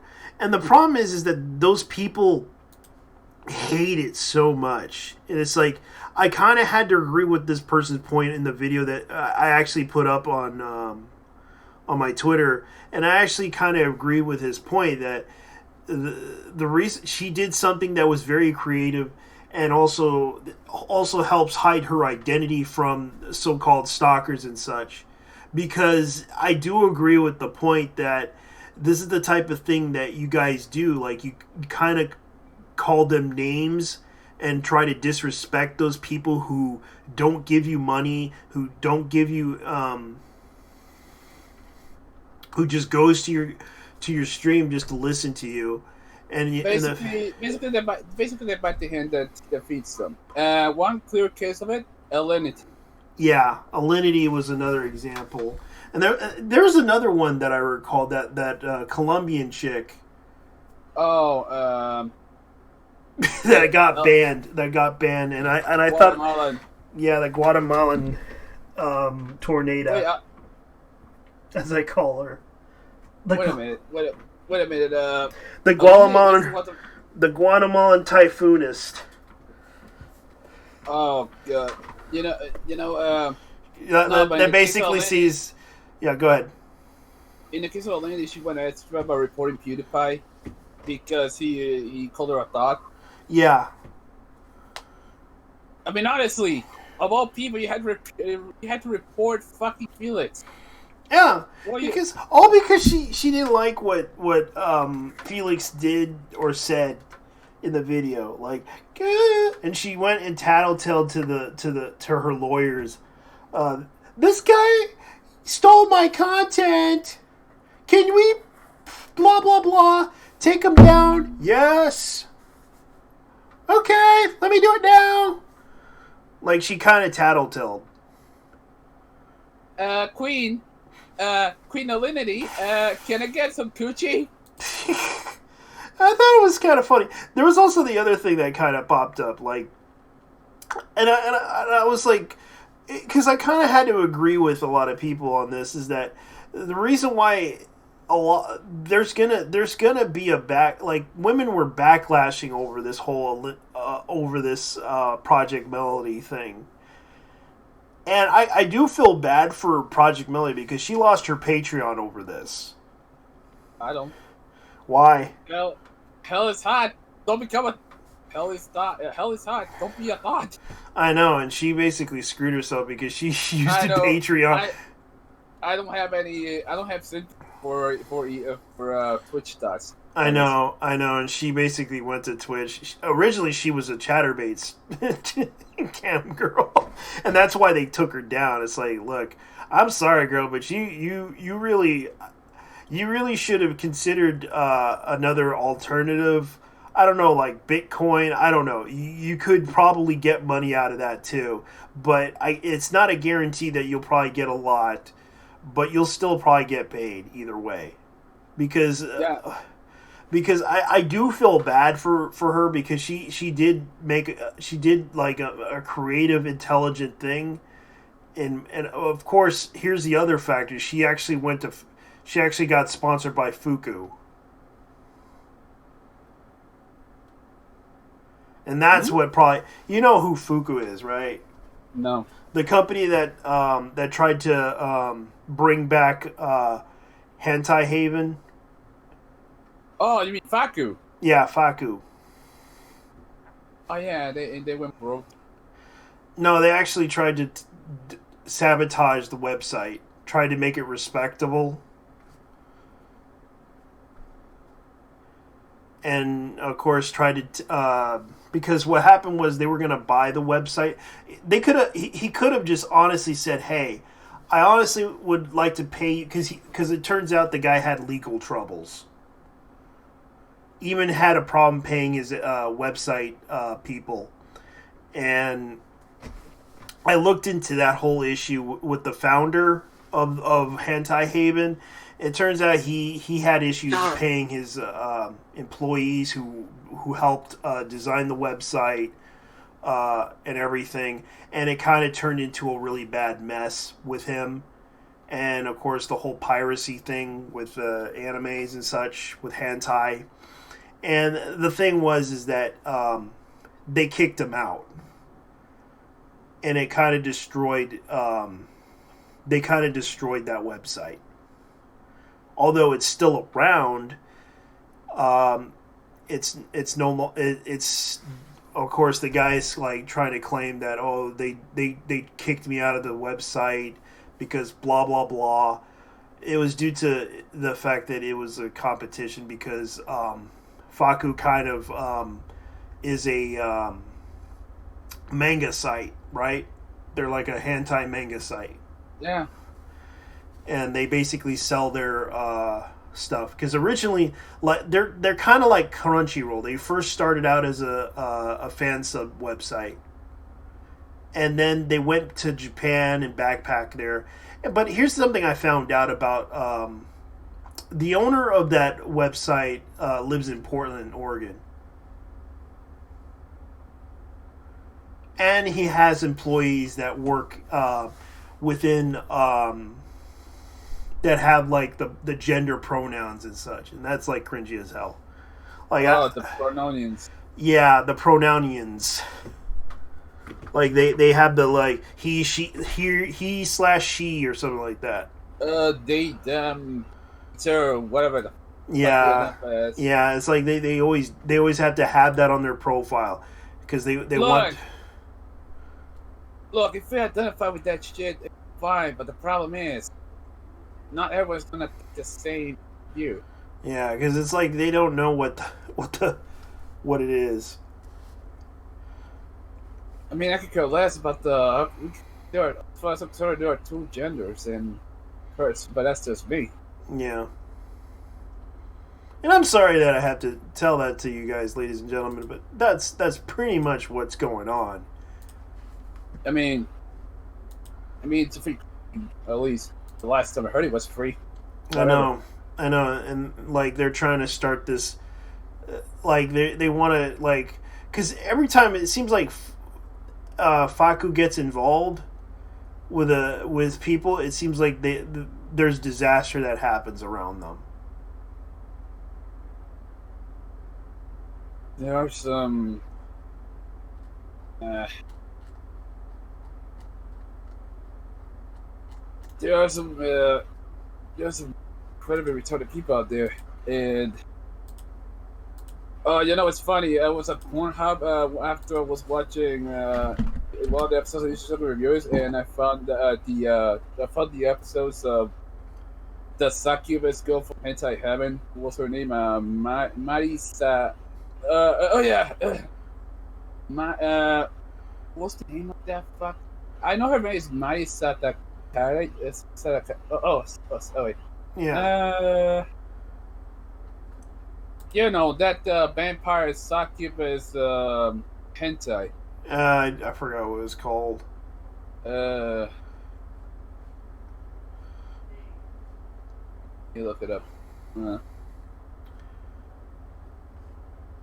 Like, yeah. Setagaya. Oh yeah, that's her name. Idataki. Yeah. That's the one. Oh boy.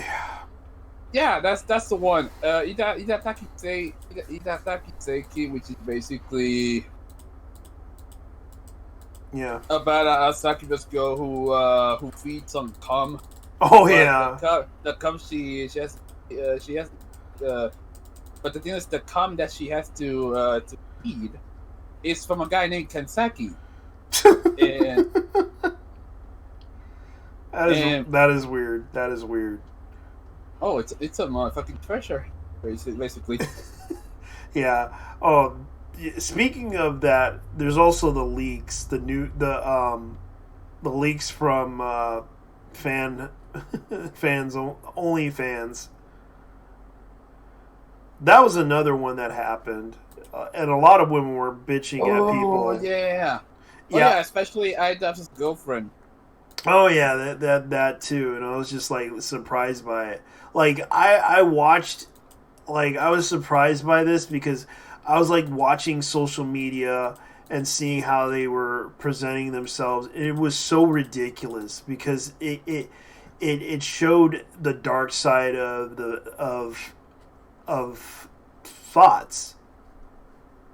And the fact that IDubbbz became a sip now is really sad. Yeah, it's a gigantic full of grace from what the man who brought us content. Yeah. The same man who patrolled Rice Gum, yeah, Leafy, J-Paw, yep, Matara Bungo, yep, Steve Star. Holy shit, man! Man, he was making content like. It was sort of interesting, but it's sort of sad too because he's like he no longer does the content anymore. He's a millionaire now, and he's like, I don't give a fuck anymore. I'm just gonna go masturbate to my girlfriend's pictures and shit. Like that's pretty much what he's doing now. My wife's son. Yeah. Oh, it's all right. You can come by and fuck my wife. I'm fuck. You know who I am? I'm IDubbbz. I used to be that guy who said, I'm gay. I'm gay. Like he used to I'm a sib. I'm gay. You don't even do that shit. Like you know what the catalyst of this? Yeah. And the funny thing about it is that here's the thing. I can honestly tell you guys I actually got all the OnlyFans stuff. You know what was the catalyst of this shit? You remember when Joji decided to become a SoundCloud rapper? Yeah. And then you have Ethan pretty much throwing people under the bus because he wants podcast so bad. Yeah. Those two events are what triggered this. All this. If I try to do a SoundCloud thing, I would just make stupid songs and just make fun of things. Right back. One song would be called "I'm a Rapper." Like, let's see. There's a lot of like I can honestly tell you guys right now, there is only like I know where I can get the OnlyFans links, and I'm not ashamed to say it because that's capitalism, baby. No, actually, that's communism. But then again, but the sad part is a lot of these women will lose their livelihood because a lot of them I feel bad about, but at the same time I don't, because some of them do tend to get upset about this, and they tend to call everyone names because they couldn't get any money out of it. I'm sorry, ladies, but heck, in life, I got ripped off in my life too. I know the feeling, but I can't sympathize with that. I made a lot of mistakes too. But yeah, you guys still advertise OnlyFans.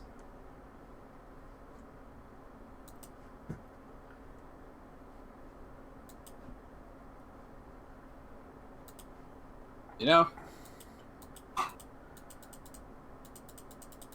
Like I would tell you where I get all this like stuff.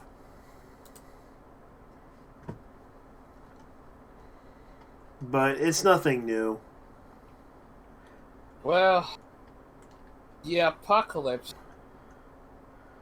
was. I wish Well, I wish the apocalypse was canceled.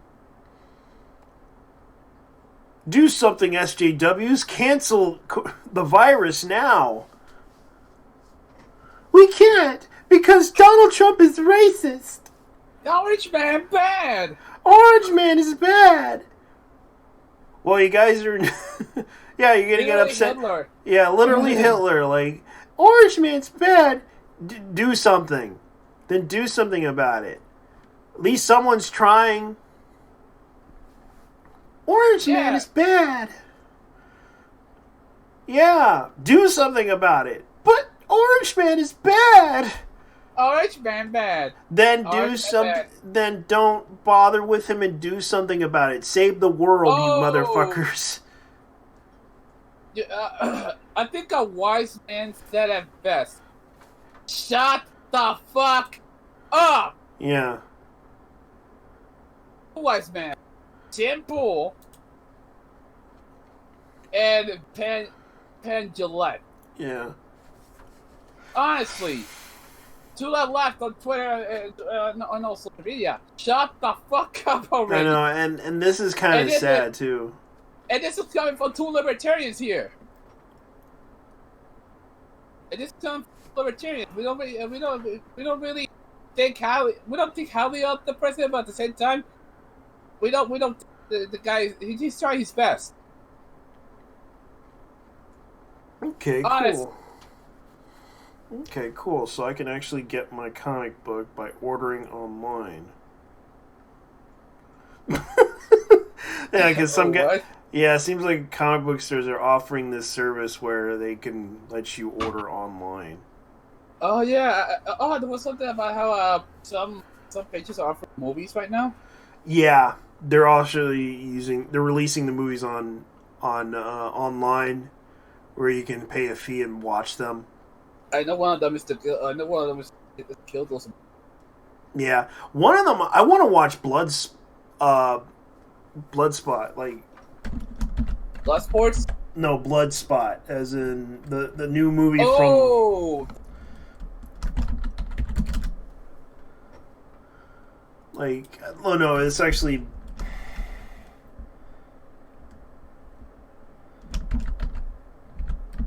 Oh, what's this?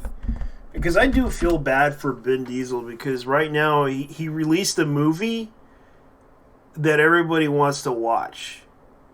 Bloodshot. That's the movie. It was based on a Valiant comic book, which it was around since the early '90s, and I used to remember this comic book, and I always wanted to read this comic book because I thought it was a really good comic book, but I never got the chance to back in the early '90s. So, Well, if the lockdown ever happens, guys, you got time. yeah. But then again, I might as well look it up and see if I can watch it online. Honestly, If they allow us to, I'll pay them whatever theater that's like online. Wait, let me see, on demand. you know, I was watching the Mr. Medicare streams, and Mhm. yeah, I do admit that a lot of these are bordering on fear mongering.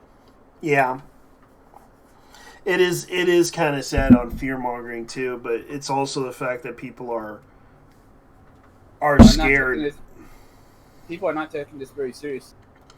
I know, and people are like stupid enough to go out and do stupid shit. That's what's going on. Yeah, that's the thing. One thing is being an alarmist, and the other is actually caring about the safety of your fellow beings. Yeah, I no. mean, freedom is.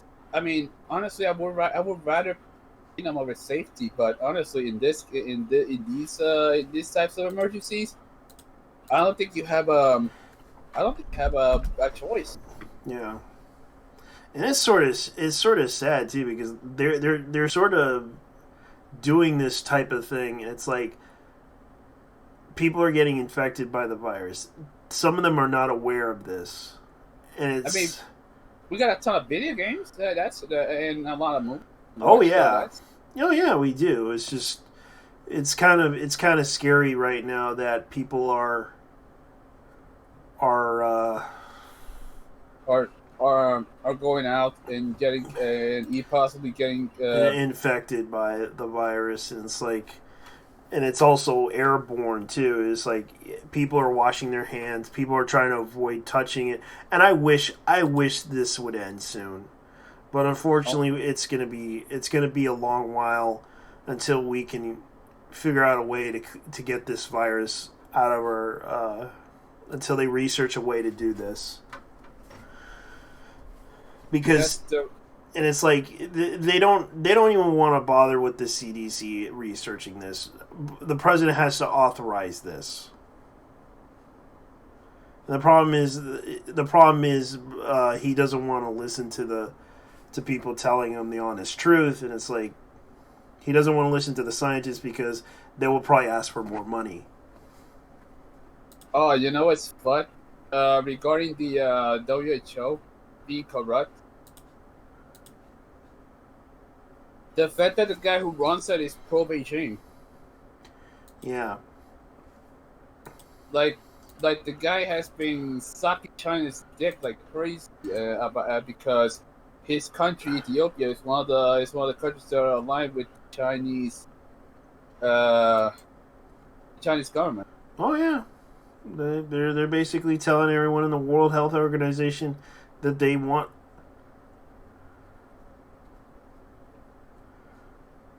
It's like they don't understand this. The fact that if they didn't declare a pandemic, if they didn't no, I forgot.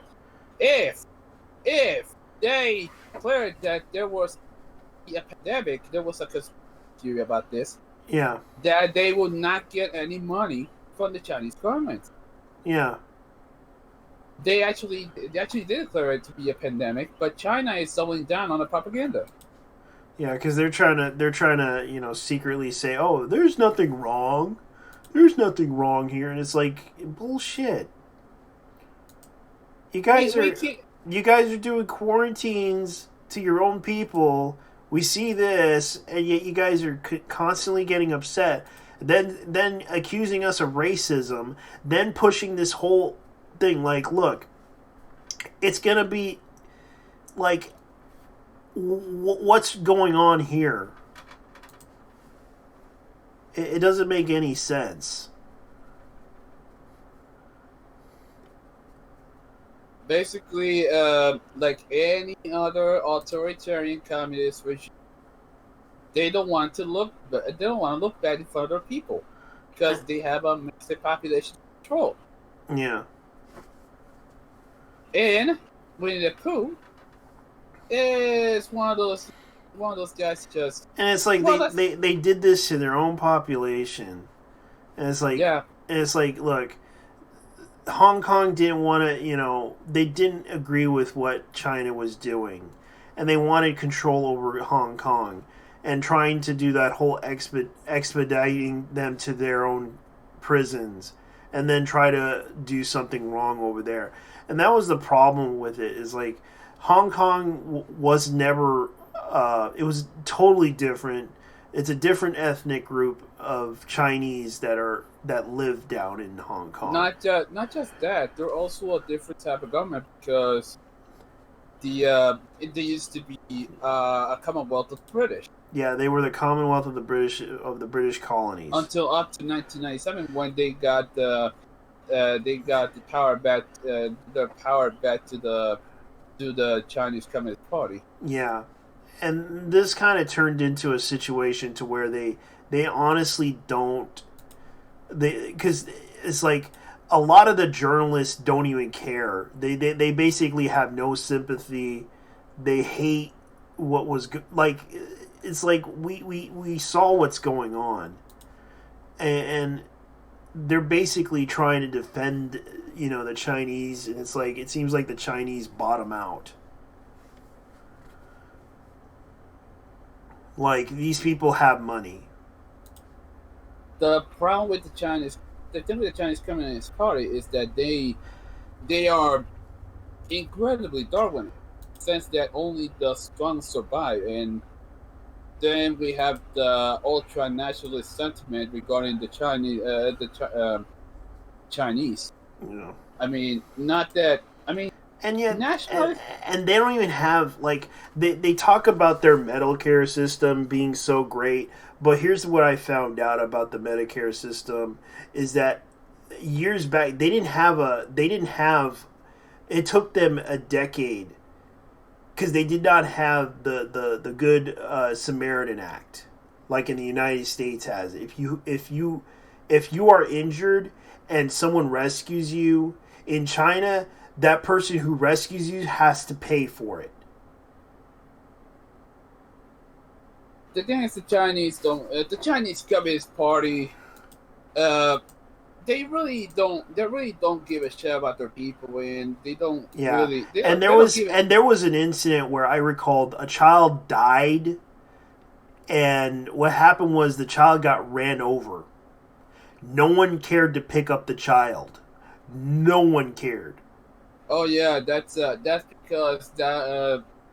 Because they didn't have a Good Samaritan Act. They basically say if you hurt the person and you were around the person and you took that person to the hospital, you have to pay the bill. Yeah, I remember seeing a couple of videos about this incident, and this kind of caused a lot of talk in China and how they handle the Good Samaritan laws. And this kind of turned into a bad situation with China. Especially there was an incident that I recalled many years back with China where a man killed a child by because he accidentally ran over the child. And then, of course, the child, he basically decided, well, I'm going to go ahead and back into the child again. And he ran him over and murdered the child. And his excuse was, it's cheaper to kill. It's cheaper to kill someone than to actually attend them, despite the fact that their system, quote unquote, has free healthcare, quote unquote. Free healthcare, quote unquote. or you had to pay for it.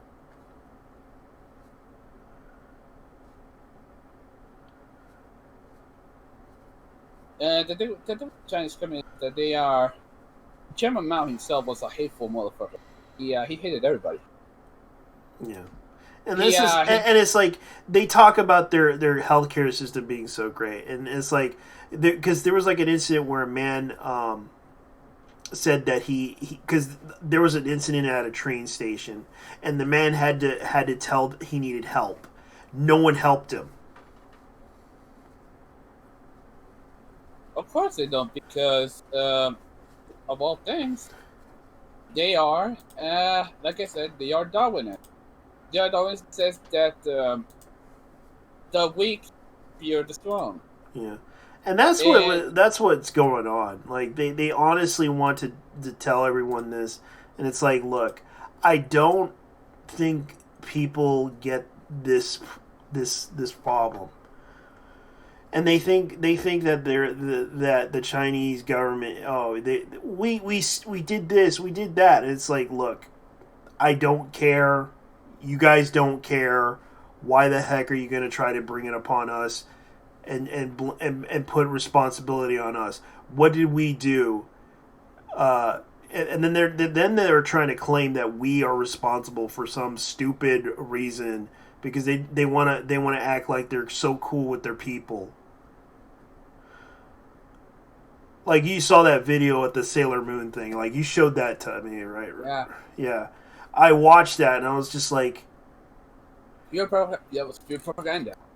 yeah, it's basically propaganda. Oh, we saved the people. We're fighting against the virus. Yes, you are fighting against the virus. But the problem is...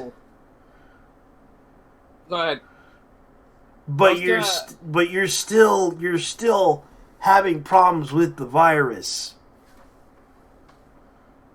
And you pretty much shifted the blame to the United States and Italy and Iran.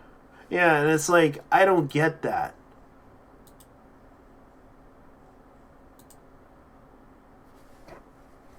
I mean, let's be honest with ourselves. The Chinese are the only ones responsible for bullshit, because to them, personal hygiene is a motherfucking second afterthought. Yeah, and it's optional. And it's like, why the hell are they even trying to, like, even the people defending it, even the people that are like literally trying to like put this on anybody, it's like you guys are shifting the responsibility over to who? Trump. What did he do? I don't know. What did he fucking accomplish? The only thing he did was he was trying to tell everyone to ban all travel because of the fact that, but yet you accuse him of being racist. No, he was trying to prevent the spread of the virus from happening. Now we have Kevin, now it's spreading to black people. So how do you feel about black people now, guys? And these niggas were saying, these niggas were saying that it wasn't going to affect them because of some gene. Well, yeah. Guess what? Guess what? That virus doesn't discriminate. Yeah, that virus. What up, brother? Yeah, that virus does not discriminate. Death does not discriminate. So learn that lesson well, ladies and gentlemen. You're not immortal. You're a human being. So deal with it. Oh, and by the way, because you're not. Yeah, because you're not fucking immortal. You're not born from a god. You're a human being. You're not like, if you think you're a transgender and you think you're immortal, you obviously need to check yourself and realize you're not immortal. You're a human being. You are not perfect. You are not, you're more than, you're just a human being that makes mistakes. This is the thing. Hitler thought he was perfect, but it turns out he was wrong.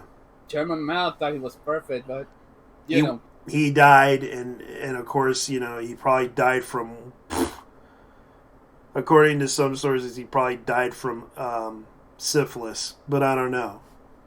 Oh, the guy didn't brush his teeth because, according to him, a tiger never washes his teeth. But the ironic thing is that tigers actually do clean up their teeth. Yeah. And it's like this is ridiculous. Imagine French kissing that motherfucker, you know? Yeah, With because that really imagine the smell. Because the guy used to brush his he used to clean up his teeth with green tea. yeah, and this is something that people need to understand. It's like they really are upset about this, and Well, China, let me tell you something. Who's mad? yeah. It's like I have nothing against China, but it's like you guys realize what you have done by doing this and then shifting blame and then shifting blame on us, then trying to shift blame at certain countries and then blame it on doing this is just ridiculous. And then you're saying everything, okay, you guys are doing this because no, that's just an excuse. You guys, this is the army doing this to Chinese people because that is legit. They actually think that the U.S. military gave them the Wu-Tang flu. I mean The Wu-Tang forever flu. Like I call it the Wu-Tang flu. Hey, I came up with that, but yeah, I'm glad people are saying that Wu-Tang as well. Yeah, Wu-Tang forever flu. No. It's the Wu-Tang flu. Or most people or Americans like to call it airborne AIDS. So that's what you want us to call it? Airborne AIDS? I would rather call it Wu-Tang flu. Yeah. Like, I mean, honestly, it's a better name than it's a better name than COVID-19. I mean, yeah. There's also Kung Flu. I mean, well, speaking of, did you hear that the absolute mad lad himself actually said the absolute mad lad that is Donald Trump called it the Kung Flu. The Kung Flu. Yeah. In one of the messages, he actually said that. He actually said that. The Kung Flu. Oh my god. It's brilliant. And it's true because it's like they honestly think it's okay to basically shift blame on somebody. And it's like it originated in your country, and the fact that they kind of take this and saying that it's the US's fault. It's like no, it's not. And yet they're so worried about the politically correct term of it. It's like, look, I'm just gonna say this right now.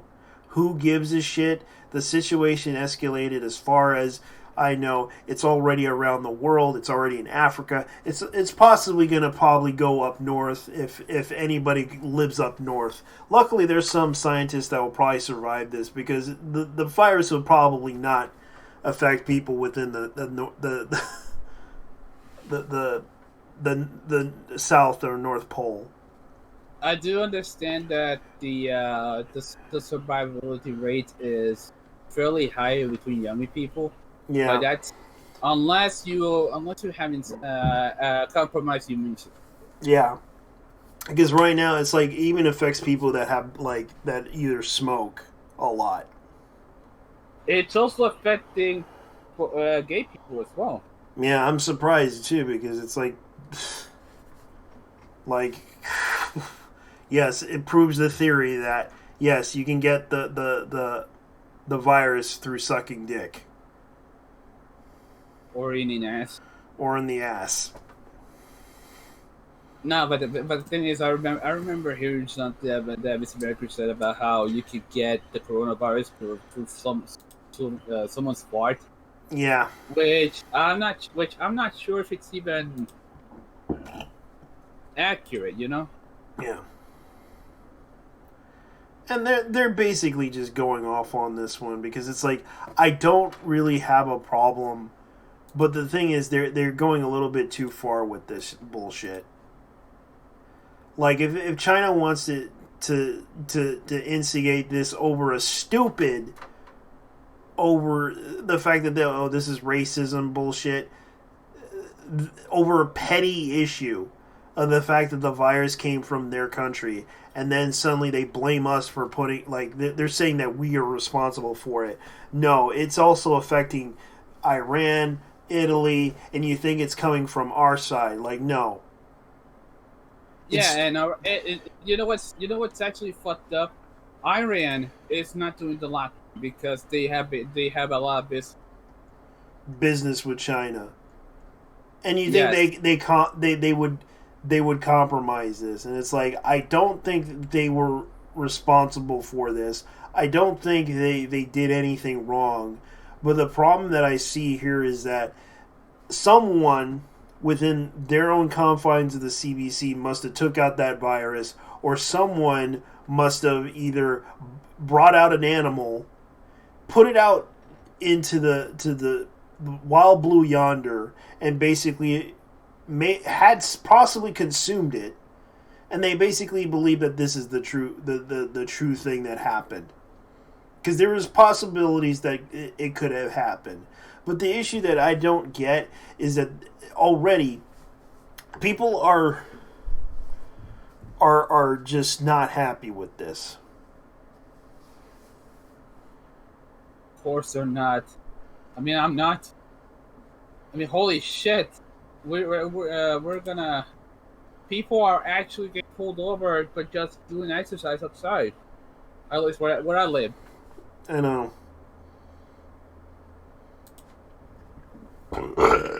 Because they're afraid that they might get affected. This is how far it's gonna go.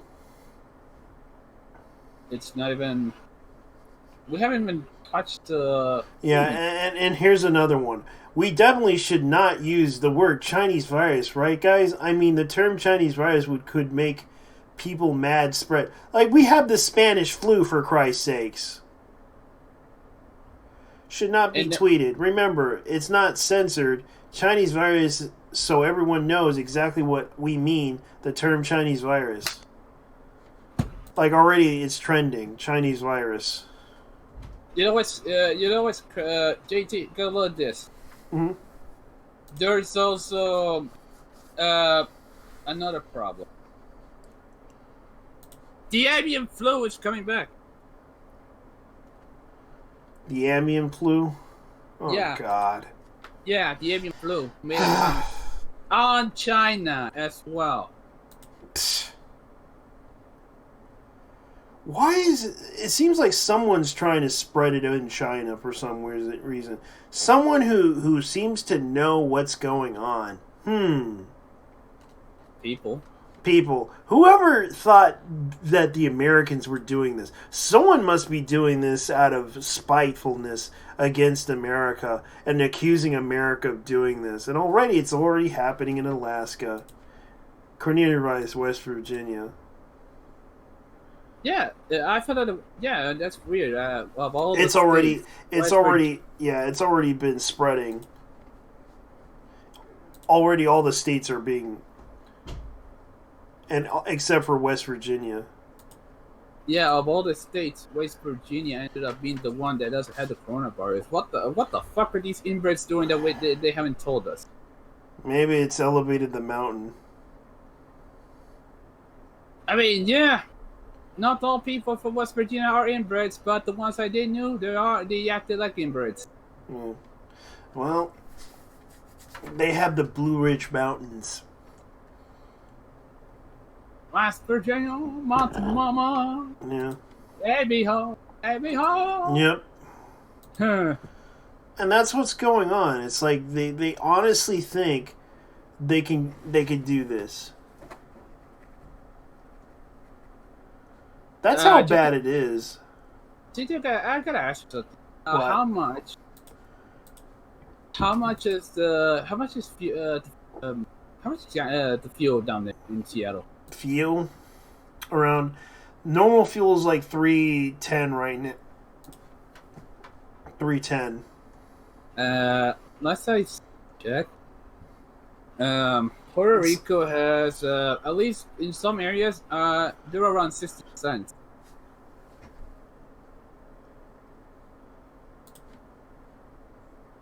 Somewhere around 60 cents per gallon. Oh, this is funny. This is funny as hell. What? I'm so happy. I don't have the Cornelia virus. God, I'm totally platonic. And then Show it, suddenly, show it. yeah, show this it. is hilarious. Let me go ahead and get the link because this is funny. And then suddenly they find out she has HIV. What's Oh, I know that one. Oh, I think I know that post. Dude test positive for like HIV and shit, and then the coronavirus is negative. Yeah, let me see if I can show this on stream because this is hilarious. Like, I don't know how they did this. Like, is this really real? I'm so happy. There's another one where the dude says negative to coronavirus, but it's positive for cocaine and shit. It's like coronavirus negative. I'm so happy, but you have HIV. What's You that? guys, homie. Positive, bruh. What is that? I'm Google not it. too sure. I'm HIV positive. And the funny thing was they told her to Google it. And she's like, oh shit. Oh. I'm so happy I don't have the coronavirus. God, I'm a total paranoia. Lol. I thought it was funny. Paranoid. Damn. I like this. I'm gonna retweet this. This is hilariously funny. HIV positive. Bruh, what is that? Google it. I don't have anything to plug, but I just wanted to be nice to each other, or even when others aren't nice to you. I didn't want to spoil it, but people started to DM me if the paper is real or not. But the post of mine is completely fake, so I don't have HIV. I thought it was, this is really cool troll. Yeah, the person that was in the tweet basically said, "This is." That is wild. Yeah, it's a Turkish person, so I gotta admit that was like the best. It's fake, so I thought this is so funny as hell. HIV positive, HVS1 positive, hepatitis B positive. Dude, I'm not just sure that I have HIV. I'm positive about it. Yes. Turns out you got airborne AIDS. Hepatitis B. Yes, ladies and gentlemen. Jeez. Yes, you have to believe China has airborne AIDS. Ladies and gentlemen, if you don't know what airborne AIDS is, please look it up on Google. Airborne AIDS is a meme. So, ladies and gentlemen, don't worry about that.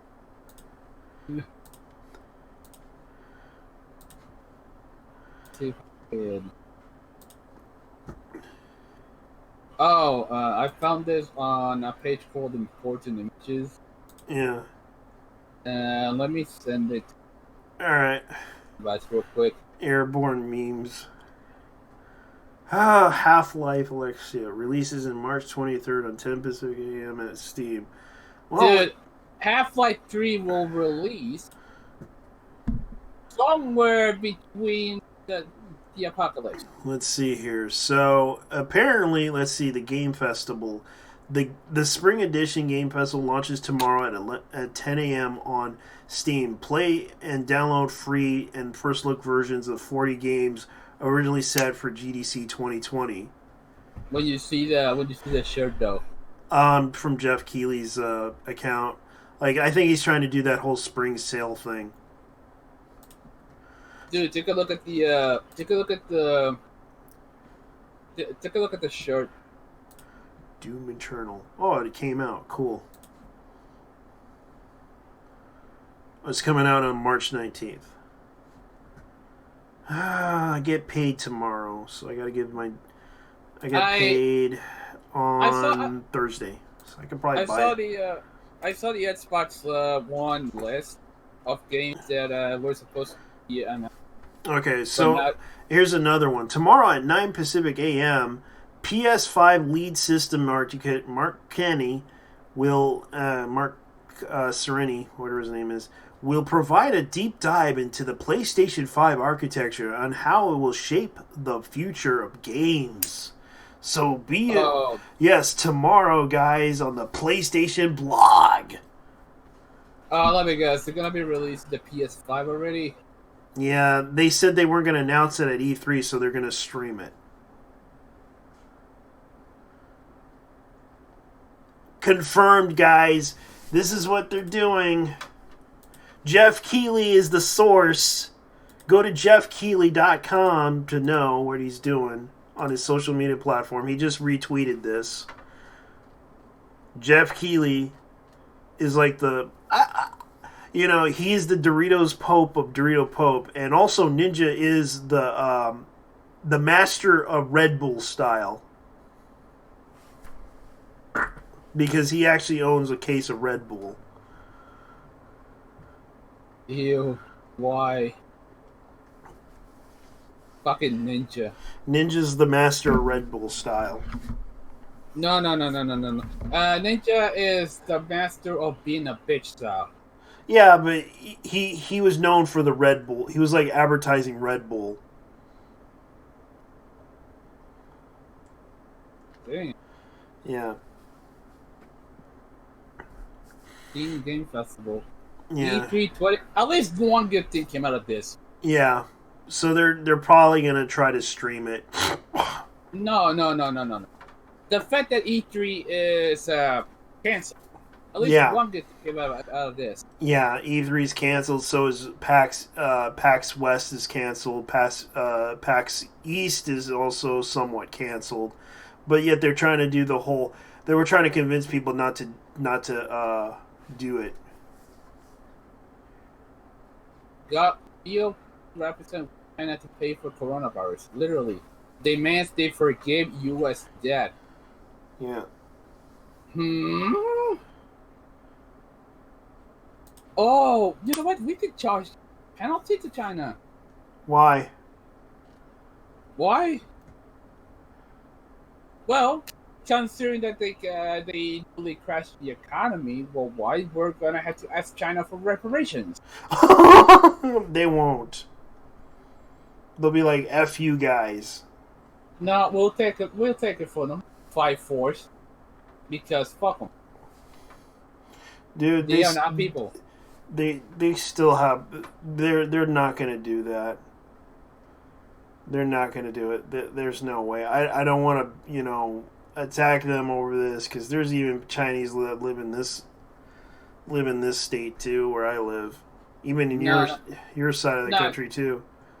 Well, not exactly fuck the Chinese people. More like fuck the Chinese government. Yeah. There's a difference. Yeah, there's a difference, and it's like I don't want to kill the Chinese people. I'd rather kill the government. Yeah, only out the government. They fucking destroy. They can destroy everything like that. Yeah, but everyone hates our government. It's like, Whatever. yeah, it's like they hate that government. It's like so ridiculous. And it's like I can understand the whole issue with our government. Like, you guys don't like Trump, that's fine, but god damn it, stop blaming us just because we voted for him. It's like the reason why he got voted into power is like no one trusted her. No one trusted Bernie. No one trusted Bernie either because Bernie was a commie. well, yeah, that too. It's like and the fact that he promised free college. And the fact that the man has no spine. Yeah, it's like no one trusts him either. But I yeah, mean, have you seen those fucking incidents where he was fighting against those herd rats and then they just stomped all over him? yeah, because he was like they were all protesting against him. It's like, look, he could have just told him to get the fuck out of there because you guys are ruining my chances of being elected. And you wonder why people, and this is the reason why they should have just. They should have had some Bernie defenders up there and try to protect him from these so-called nutcases. Yeah, but the problem is the Bernie bros are so hard-led that they don't give a shit who they'll attack. You're on their side or you're either on their side or not.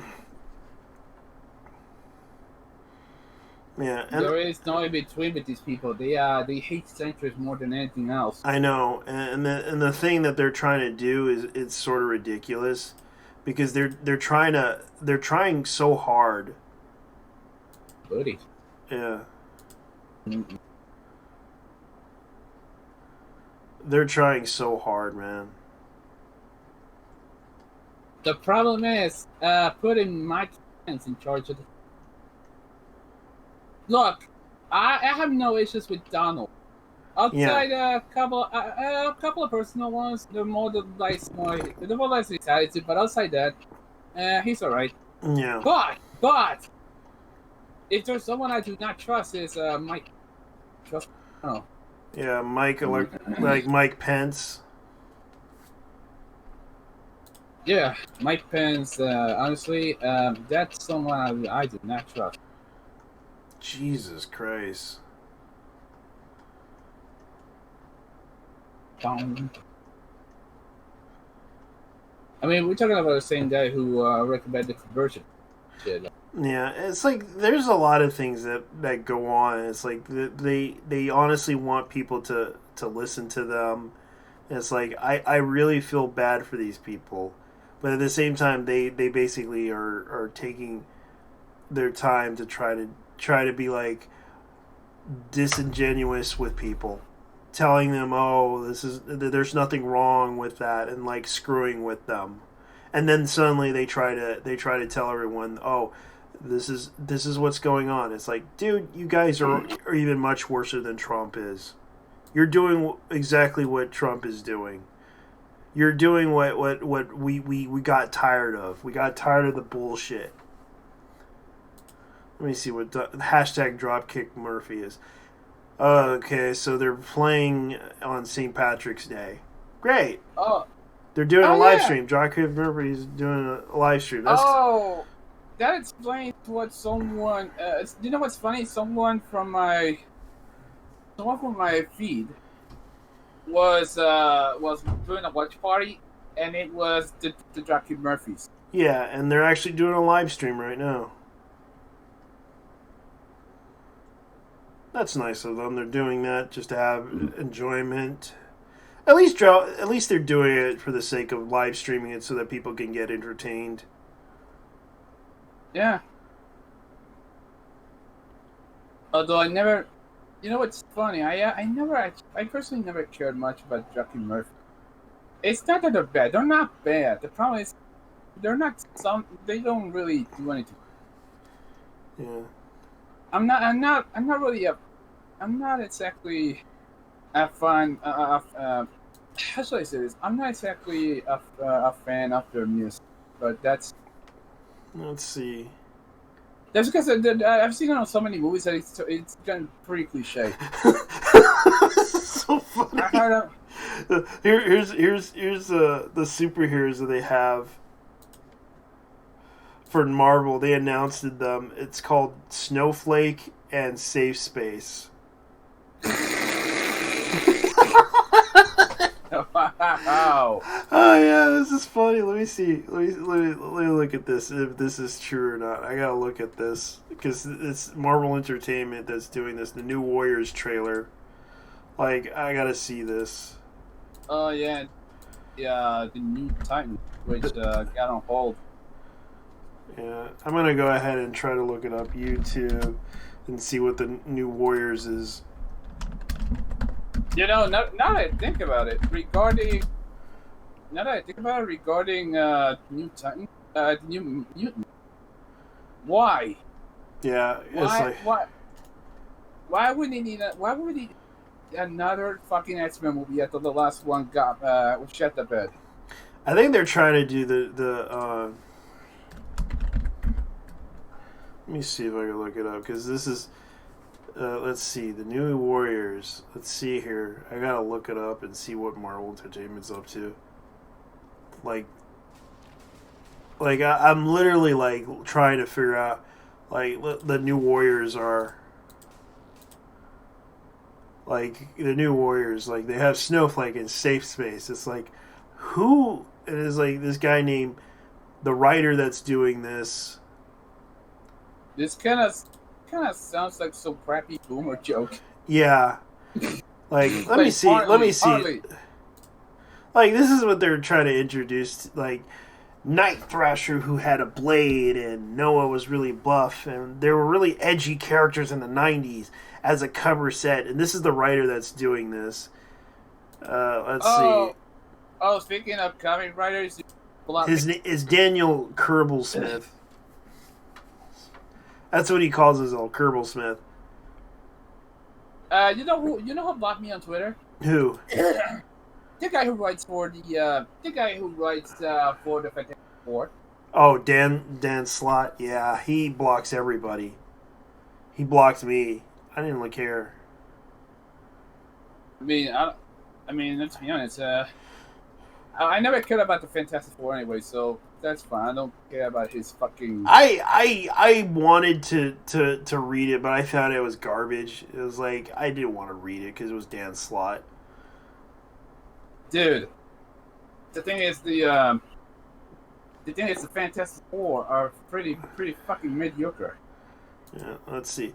This person's known as Trailblazer, a Mexican, looks like some Guatemalan woman.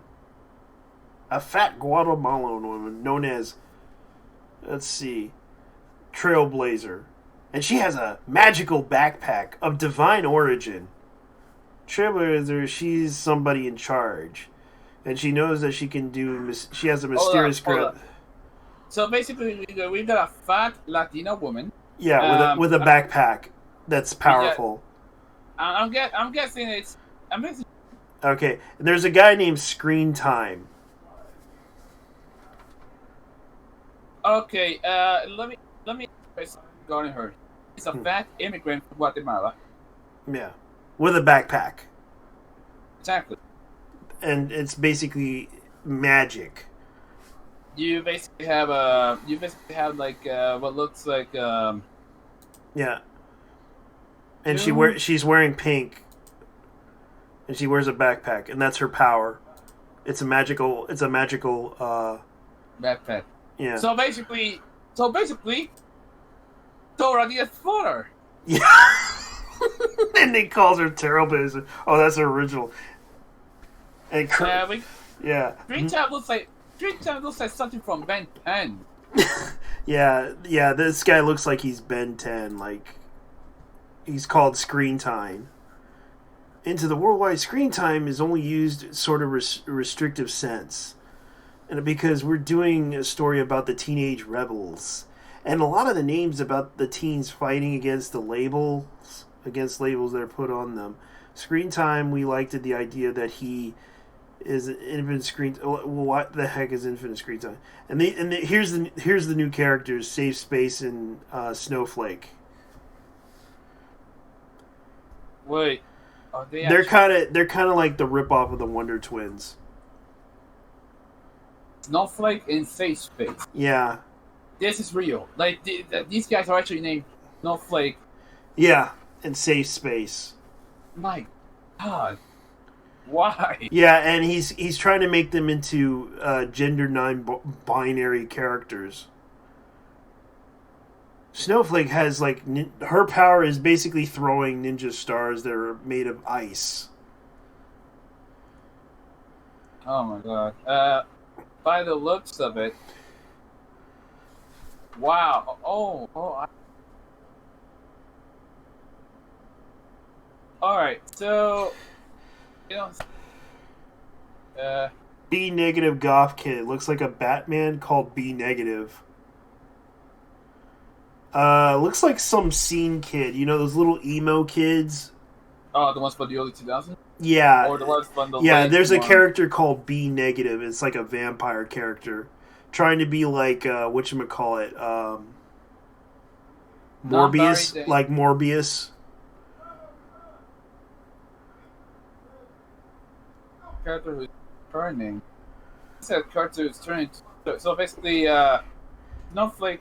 They're turning Snowflake into a. Oh yeah. To a weapon. Yeah. Why do I feel like this guy? Well, let's be honest. And this is the writer. I'm gonna create. Let me see how his voice sounds like. I'm kind of curious. Every New Warriors comic has Dude, always felt why like a don't you just reflection guy of the year that it story? came out.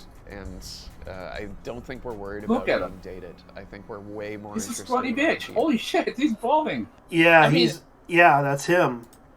And it's like he kind of sounds like a little bit feminine with his voice, and it's like, oh my god, like this is gonna be so interesting. It's gonna be so great. It's gonna be A diverse cast. it's a diverse tale of heroism like you never seen it before. Like it's gonna go into space and everything, and make it beautiful. And it's like Just like every other fucking comic that has ever come out. yeah, it's like, oh my god, this is gonna be a great comic book, and I'm gonna go ahead and write it. Just stunning and brave. Yes, and then I'm gonna put some little storylines that basically insert like gayness and everything in there, and just possibly just put Speedball in there and have some guy get his dick sucked or something. I don't know, like spreading the Cornelia virus around there.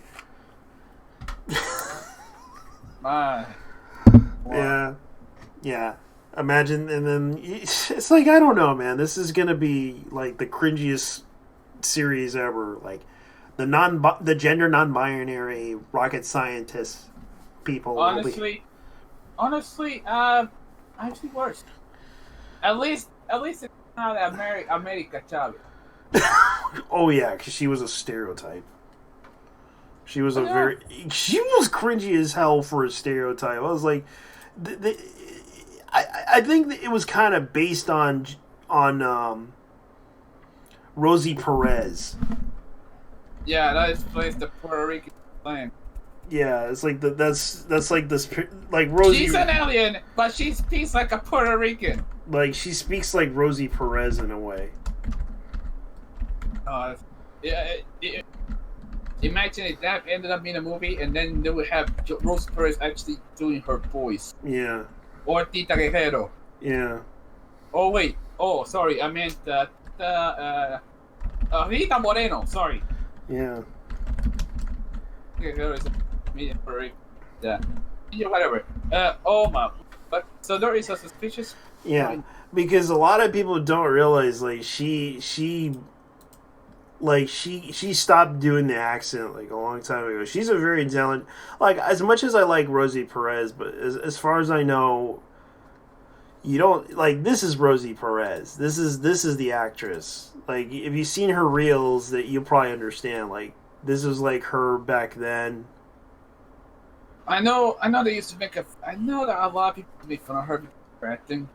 Yeah, because she overacts a lot. Like she does the whole stereotypical Puerto Rican girl accent, like the New York.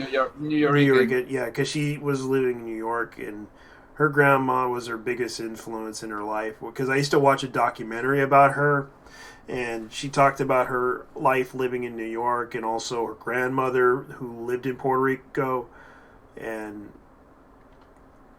talking about a lot of the stuff that she grew up on. Like she grew up in New York. Her brother is actually from what I understand, like she's like she did a lot of like weird, like she did a lot of movies. Like she did like movies back in, let's see, 80s and 90s. yeah. At least. Yeah, she used to do like she did an episode of 21 Jump Street. She did A Living Color. She did The Night on Earth. Right. Like she did a lot of movies. Like even White Man Can't Jump was another big one that she did. She's a very experienced actress, and it's like she's also in Dora the Explorer, but she was known as La Bruja. La Bruja. La Bruja, yeah, La Bruja. You know, it was the witch. All right. Yeah, yeah, yeah. Muy bien, Petek. Like she did a lot of shows. Like right now she's doing Birds of Prey, which didn't do so well, and I'm surprised. And for good reason. Holy Yeah. shit. Yeah, but I I'm didn't know she was in this. now she's in, like she was also in and I remember she did this movie. She was in Pineapple Express. Oh yeah. Yeah, she was in Pineapple Express, and I was kind of surprised. Is that Rosie Perez? Like, let me see, because I know Rosie Perez was like in that movie, and it was like, let me see if I can find her, because she was like that cop in that movie. Like, yeah, she was in Pineapple Express. It's like I barely remember that movie. I know. If it wasn't for that Dale Lano scene. Yeah, let me see if I can find that. Because this is who Rosie Perez is, and I'm just gonna show you guys who Rosie Perez is. It's like, if you don't know her, it's like you're gonna say, "Okay, boomers." Like, Jesus. It's like, let me see if I could find her. Like, let me see if I could find. Yeah. All right. Here's her talking. See if I can get that. The smoking of the pot. So did you feel a little left out? That, that everybody else on set, was going there and you were playing like the straight cop? You guys were getting stoned on set? Oh, big time, all day long, yeah. Oh, I'm surprised we finished the film. Oh, no, I didn't know that. We every time Rosie was around, we'd throw a towel under the door and blow into a tube, yeah. No, I didn't. No, I was a straight, crooked cop, so I didn't partake. Did you do any of your own? Yeah, and that's her accent.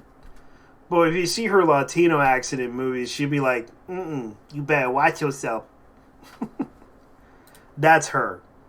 That's Rosie Perez. She's a New Yorican. I'm not shocked. Yeah. I mean, I'm not shocked. I know, that's what New Yorkers talk like. Not all of them do, but I know some of them. The unfortunate part is that New York are even more natural Puerto Rican. That's an achievement. Yeah. And some of them actually do, like, some of them don't, like, they tend to talk, like, shoot. Even you saw the New Yorkers in AEW. Yeah, J-Lo is also New Yorican, and she's also incredibly obnoxious. Yeah.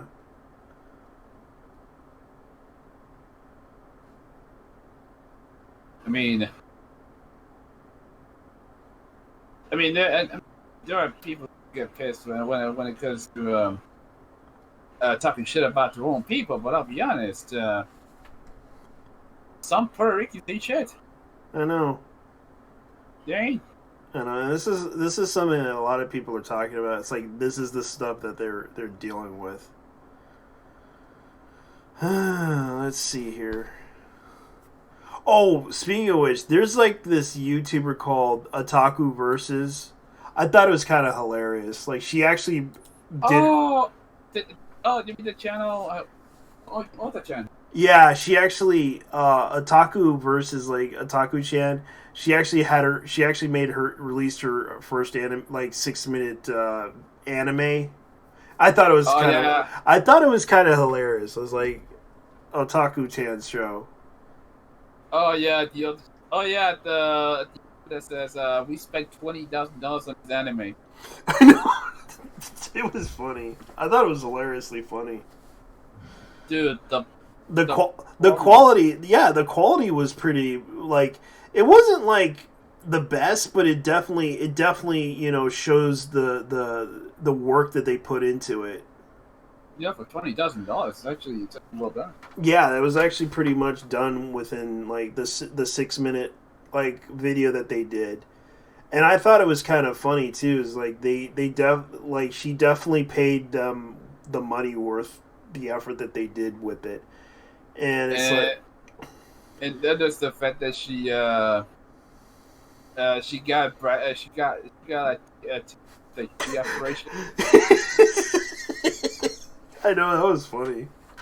And I thought it was kind of creative because this is like, you know what? She definitely does a good job trying to make an anime out of the money that she put into it. And it's like, yeah, it was definitely worth the money that she did with this thing.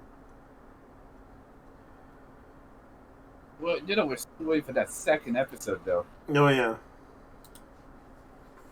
And what's beautiful was the. I don't know if you noticed, but the jacket ad that plays after the Neo Geo parody. Yeah. That's the Tekken Embu song. I didn't know that. Yeah, that's the Tekken 3 Embu theme. Oh yeah, I remember. Yeah, she did that. Like one half of it.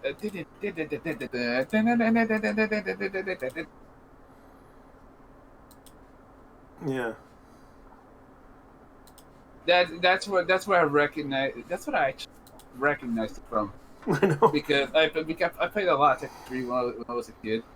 Yeah, I know. I did too. I did also play because she even did the Namco intros. Like the Namco the Neo Geo intro. Oh, you know, it's crazy. Her camera woman, though. When she mentioned that she went to recording in North Korea and Afghanistan, I was like, holy shit. I thought Holy shit. you know, I can admit she does okay editing with this. And when she's getting arrested, she just pulls the thumbs up at her.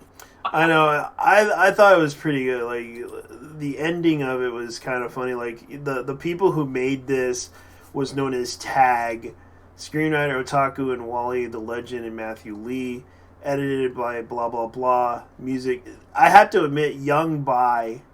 Yeah, she's been. Ghost was actually in this. Collateral Damage Studios. That's what they're called. That did this. That's And studio. name. Yeah, this was done by. I had to admit, you know, for a YouTube channel that did this under budget, I got to admit, I got to give them props for that because they definitely, you know, did this. And I would recommend you follow this person because I will even show you who she is. This is the channel, and she's actually, you know, 400K. I recommend you follow her because she definitely, you know, did something that was creative. Compared to other, you know, YouTubers who wanted to make their own anime, I thought this is like the best one. Because her voice actually, for years, you know, she actually does like weird reviews and such. She's a voice actor. Yeah. There was also that part where she goes to the IRS. Yeah. So she spends all that money in hookers, cocaine, and Yeah, she's hilarious. She's hilarious. Like I thought it was kind of interesting. Like you can see her Instagram and everything, and the art that they put up with.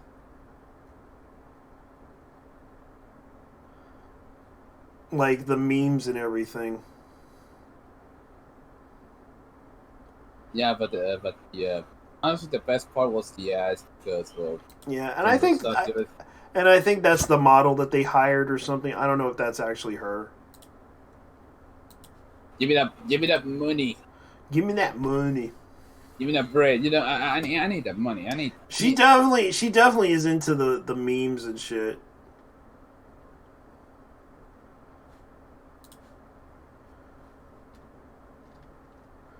Yeah, Otaku-chan's based at work design, 2 days, months. I would have to respect what she did right here. Oh my god! Yeah. There's that. Yeah. She's got my approval.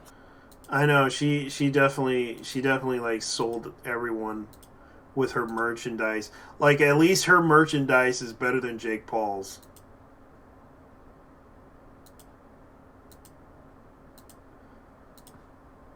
Yeah, and this is something that I will say. Her merchandise is better than Jake Paul. At least her merchandise would actually influence kids. But in not so nicer way. Because, You know, I did find it odd that Okay, so Ota-chan claims.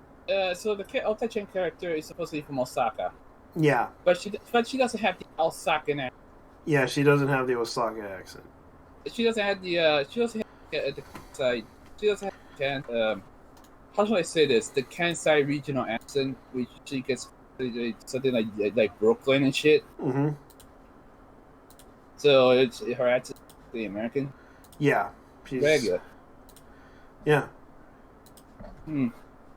But The only person I would say is Raina Scully. Like Raina Chan. I would say that. Well, not all of them have that accent, but you know it's there's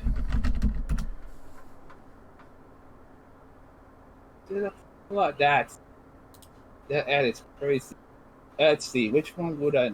If I were to buy one, honestly, I would say that the same jacket is badass. If they sell it double X or 1X, I would buy it. Yeah. Like there's so many people that do this. Like there's a lot of things. Let's see, Death Knight Force Choke Pull.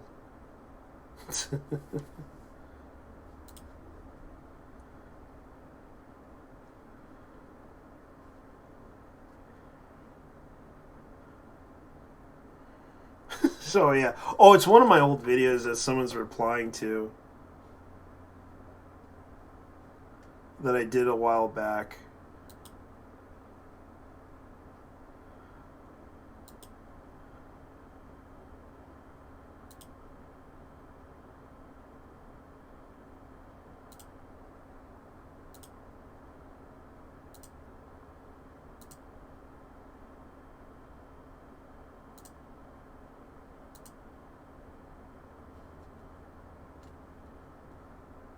Yeah, someone's replying to that one.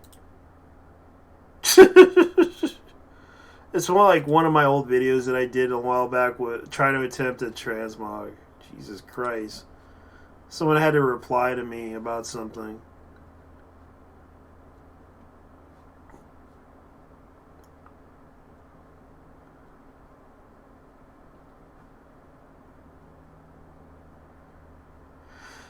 Let's see here. Metro Exodus. Let's see, what else are they having problems with? Can you hear me? Yeah. Alright, cool. Oh, I actually, Metro 2033 Exodus was free for a while on Epic. Oh, really? Mm-hmm. Oh, yeah, the simp debate. That's what's his name tried to do. Quartering kind of had to report the whole simp thing. Oh, right. Wasn't Quartering, wasn't he a swing Keemstar? Because the guy was talking about him? I think no. They kind of no. Keemstar is being sued. Yeah, he was being sued by some dude for $3 million because he was because he slandered him or something. Oh yeah.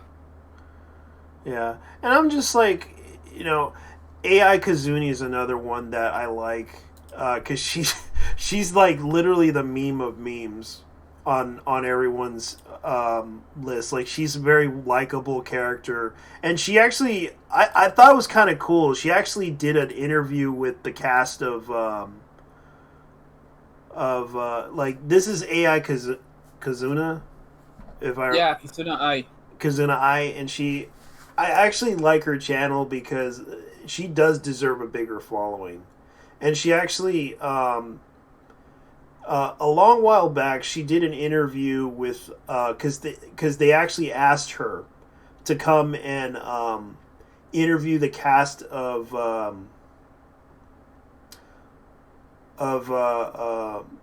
movie. And I recalled this movie was kind of the cyberpunk movie that everyone hated, according to some. No, it was. Well, it was. I have the movie on. I have it on Blu-ray. Let me look for, because I keep forgetting, and I'm so lost in track of my mind. It was based on an anime, and they actually brought it out. and it was basically produced by the same person who did Avatar. Mm. And it was based on a popular anime and manga. It was Arya. No, it wasn't. It wasn't Arya. It was. Let me look it up because I keep forgetting every time. It's like I keep losing track of my mind. Ano kung paano? And I have it in my collection of DVD collections. Jesus Christ. Man, it's like everything I keep losing track of is like I don't know where it is. Well, it's not Neo Jokio. Oh wait, that one is Jaden Smith. So it's not that. Yeah. Yeah, because I keep forgetting about it. It's like she did she made a lot of good content, and she actually got a lot of content that everyone liked, and people thought she was kind of cute. And she's well liked in the YouTube community. And it's a shame that they don't put her as they didn't put her in the whatchamacallit, because she gets like a lot of views. And most of her, she probably deserves to be on YouTube Rewind. Yeah, I would rather not, personally, because you only hire people who are politically correct when it comes to YouTube. When it comes to that stuff. Yeah. I mean, did you see what? I mean, you know what they did to Peter. You know what they. Yeah, it's true. They kind of did something wrong with PewDiePie. Yeah, they did the guy dirty because he. All because he made one big mistake, but when it comes to Jake or what's his name, Logan Paul, Yeah. they give him a chance.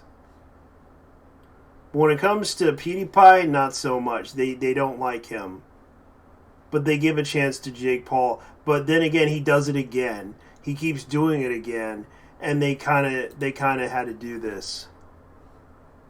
I mean, Logan Paul is a retard. What else? I don't even know why they gave him another chance. Money. That's why, because the man is the new face of YouTube. Yeah. According to them. Yeah, he's the new face of YouTube, but yeah, he kind of caused a controversy with them with the Japanese. Lord. Yeah. You know what? I almost wish that was in that hang from that. You know why? Why? Because that motherfucker deserves everything he gets for being an obnoxious asshole. Holy fuck. He gets what he deserves for being an obnoxious asshole. Yeah. That they would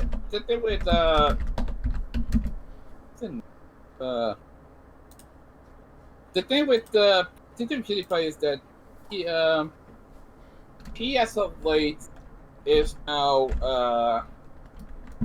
well, he's actually good now. At least he doesn't shit from the media anymore. Yeah, he's making his own content, and it's like he's actually trying to debate the issues that he's concerned about right now. Like he's already exposing the whole thought mentality of the internet. And then there was the new guy, the new Baco. Oh yeah. When he got robbed. You know what? He actually sympathized with the artist, and he actually got the joke from the artist. He actually laughed at the artist's joke. Yeah, but still she got what she deserved. Yeah, I know. She had a huge stick up her ass. That's what happened. Like she basically got upset over the fact that people were making a meme of her, and then they try to do this whole she's trans thing. She legit is trans. Yeah, she is trans. But the problem is like no one really cared No one knew about it. So why you got to insert it into the conversation when no one cared or knew about it? The problem was she was being a dick to everybody. And she expects everyone to be sympathetic towards her. And it's like, look, do I honestly think she deserves to be... Does she deserve to be... Does she deserve any sympathy whatsoever for what she did? Get from me. So, no. Yeah. Not at all. Exactly, because she was being self-centered. And that was the issue that people were trying to address about her.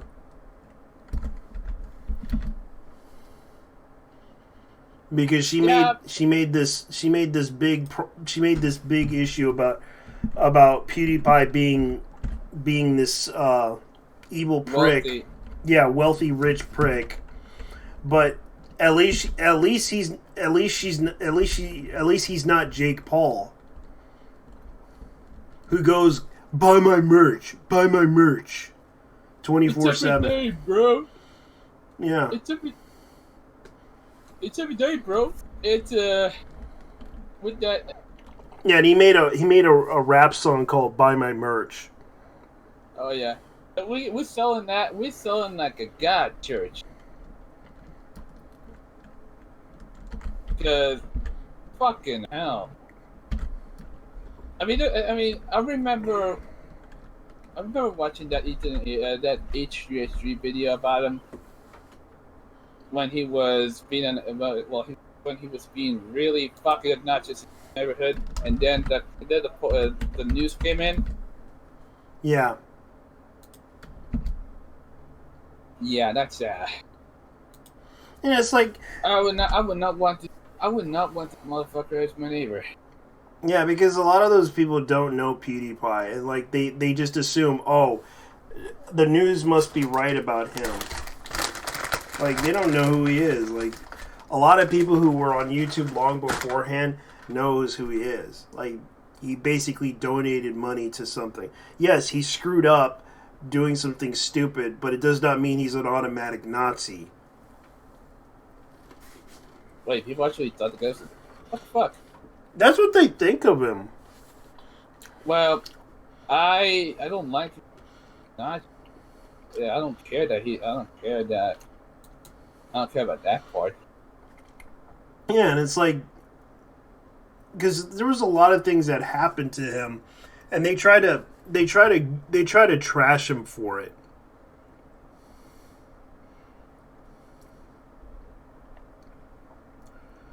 The thing with the Paul Bros is that both of them are from the Disney School of Thought. Yeah, the Disney School of Thought. Oh yeah, Thought and Thought. And in the case, they suffer the same symptoms as Nickelodeon. Oh yeah, I mean, just look at Amanda Bynes, for example. I know.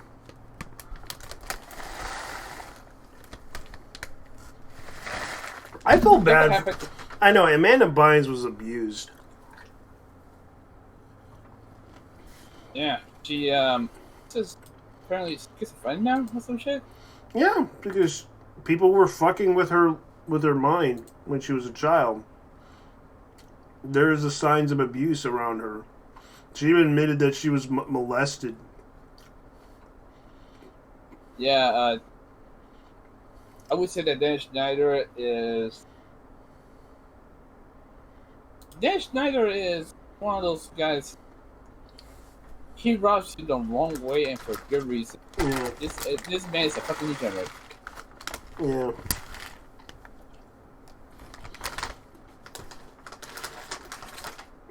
Yeah, that's why I'm surprised. A lot of people talked about that issue. And already people are bringing up another issue.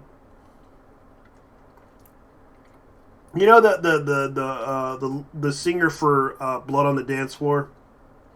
What was his name? I I know someone has been talking about him. Yeah, Let me. yeah. Blood on the Dance Floor singer Debbie Valanity. This repulsive. Oh yeah, they been. Apparently that guy is. Apparently that guy is worse than. Yeah, because 20 women came forward, claimed that they got molested by him. Yeah, according. He's apparently Davey Vanity. So basically, Lord White was doing a video about how he was worse than Tian. Yeah, because he, like, the whole story with Jessie Slater and how she was sexually abused by this man. And when you look at Jessica Slater now, she's like in a wheelchair. Like, she commits suicide and shit. And the fact that 4chan made fun of her. Wait, Jessie Slaughter Yeah, was actually abused by this guy? yeah. I mean, last I heard of her, she was a non-binary Ninja, yeah. prostitute. Yeah, and it's like she basically lost her father on the internet, and it's like there was even a song that was dedicated or called "You Done Goofed." Oh yeah. Yeah, and Oh my when you see her now, Holy shit, she's on Pornhub. yeah. Yeah, but when you see her now, it's like she's in a wheelchair now. Damn, son. Yeah, she's in a wheelchair now. Like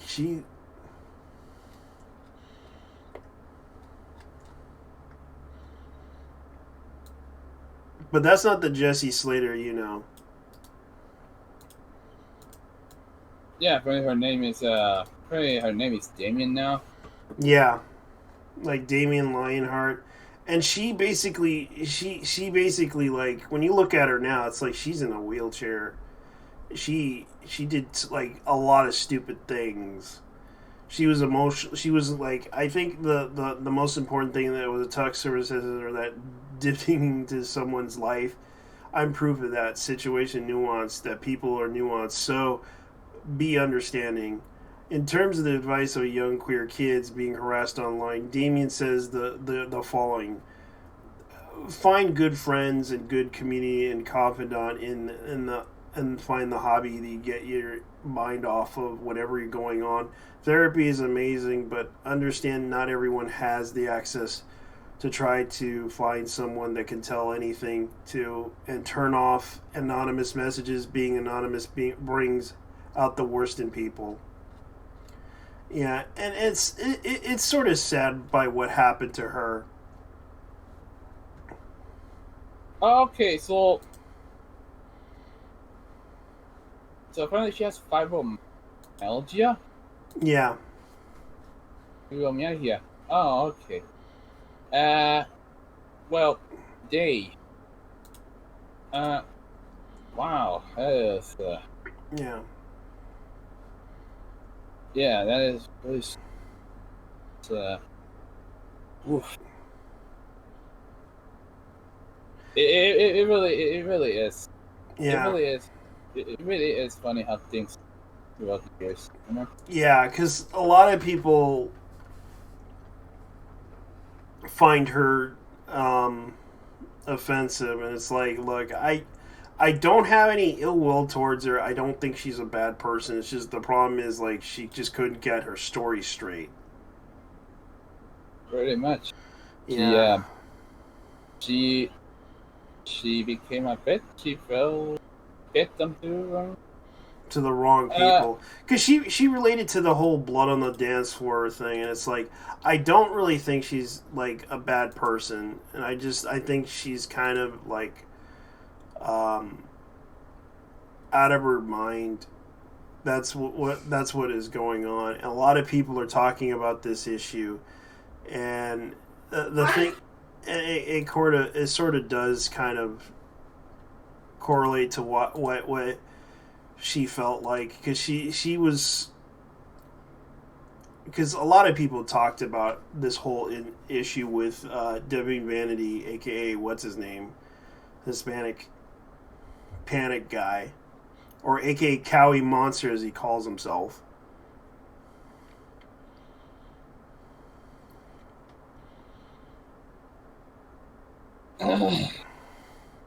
Yeah, and literally now he's they're no longer Cowie. They're no longer Blood on the Dance Floor. It's called Cowie Monster now. Cali Monster. Kawaii Monster. Kawaii. Or not kawaii, as in scary. Kawaii Monster. Yeah. And already people are talking about this, and like, personally, I don't, like, already, you know, like, I thought it was kind of hilariously stupid. Like, already there's, like, people coming out with allegations. Like, I know that Ash Costello was talking about it. Like, there is so much going on. Like, the guy lost a lot of weight. He was a big fat guy. Look at a big fat guy. You know, he's like, he lost a lot of weight.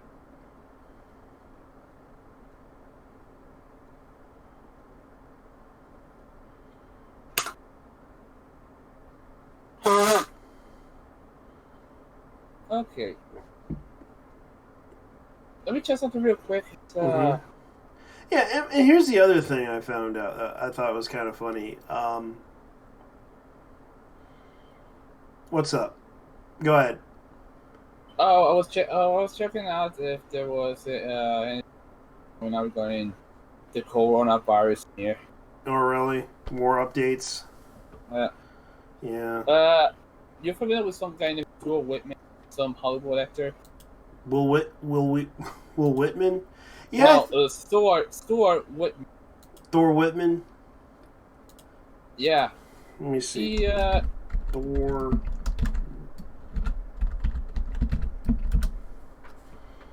Yeah, it used to be a movie like Thor Whitman. You mean like?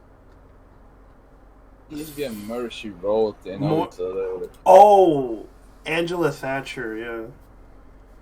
Angela Lansbury. Alright.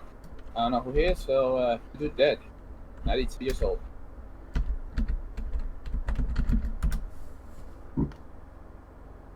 Alright, so I'm surprised she's still alive. No, I meant Stuart Whitman. Stuart Whitman. Oh, yeah, Stuart Whitman. Let me see.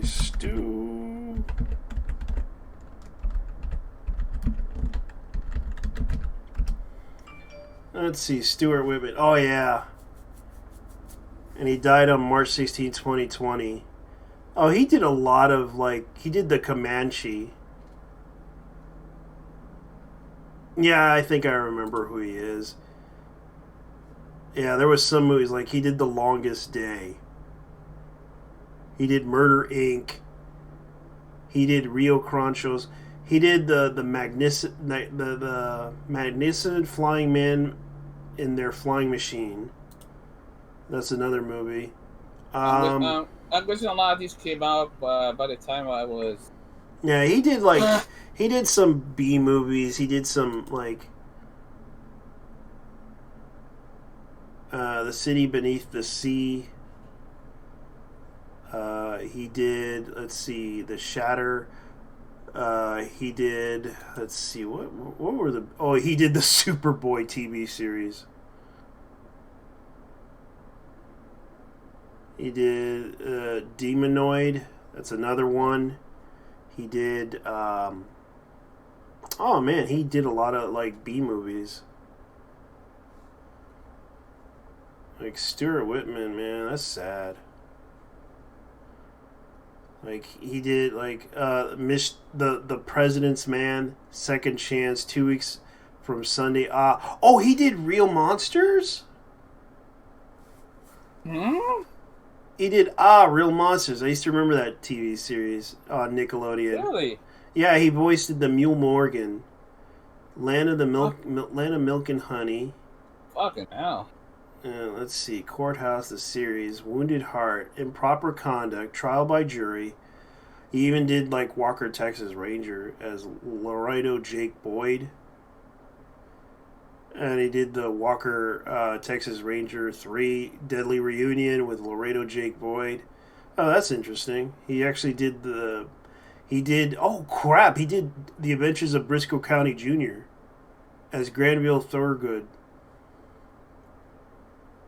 Time Tracks as Tom Kane. He was known as Jonathan Kent from Superboy, the TV series. I remember that show, but it was like short-lived. Let's see. He did The Gypsy. He did Omega Cop. He did The Deadly Reactor. Oh, I remember The Deadly Reactor. That was actually an okay movie. Still Watch TV movie. Oh, he also did A-Team. He was a television actor, but yeah, he did a lot of good shows. Like, I was surprised though. Like he did like movies. He did this show called The FBI. Anything particularly Kino? Kino. Mm-hmm. Let's see. No, Kino, as in it's a term for movies that are well beyond movies. More beyond movies. He did. Let's see.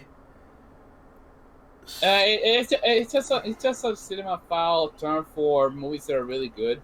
Movies that are really good. Let me see if I remember, because it's hard for me. Like Smooth Talker. And no, he didn't do that one. That was another. Smooth Talker. Let's see, what else did he do? Private Wars.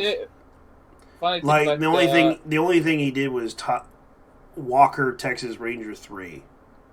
Hold up. That's all he did. This stuff that the highest tier of artistry in motion pictures. Kino is above all the other categories: joint flex, movies, film, and cinema. Okay. Kino can only be enjoyed by patricians, plebeians who aren't ready for Kino, as they will have trouble picking up the subtle sociological, masterfully executed yet intentionally misrepresented messages that always seem to fly right over. He did Worlds Collide, but he was uncredited for that one. Some pretentious ass term for movies that are really good. When Worlds Collide, but he was uncredited. Let's see. Veils of Baghdad. Raspberry. Oh yeah, he did Raspberry. That's another one. Rhapsody. That's another one.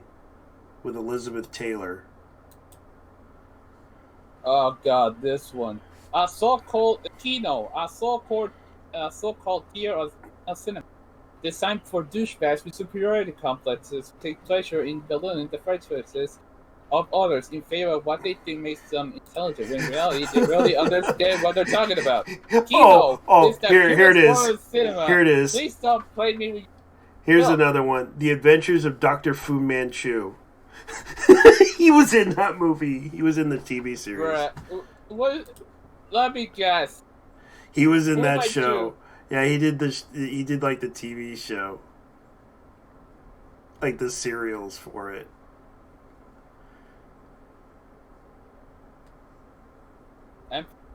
Well, I gotta go. I gotta clock out.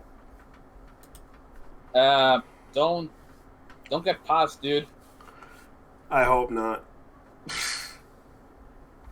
Because I'm working at a job that's probably gonna get people sick. And it's you got any hand sanitizer and shit? No. I'm okay.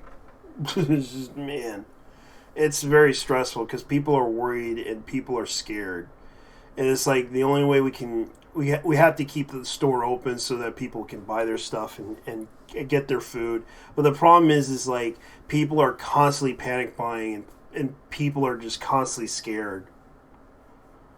Like they can't stay calm for a moment. The only thing they could do is consume, and it's a very scary situation.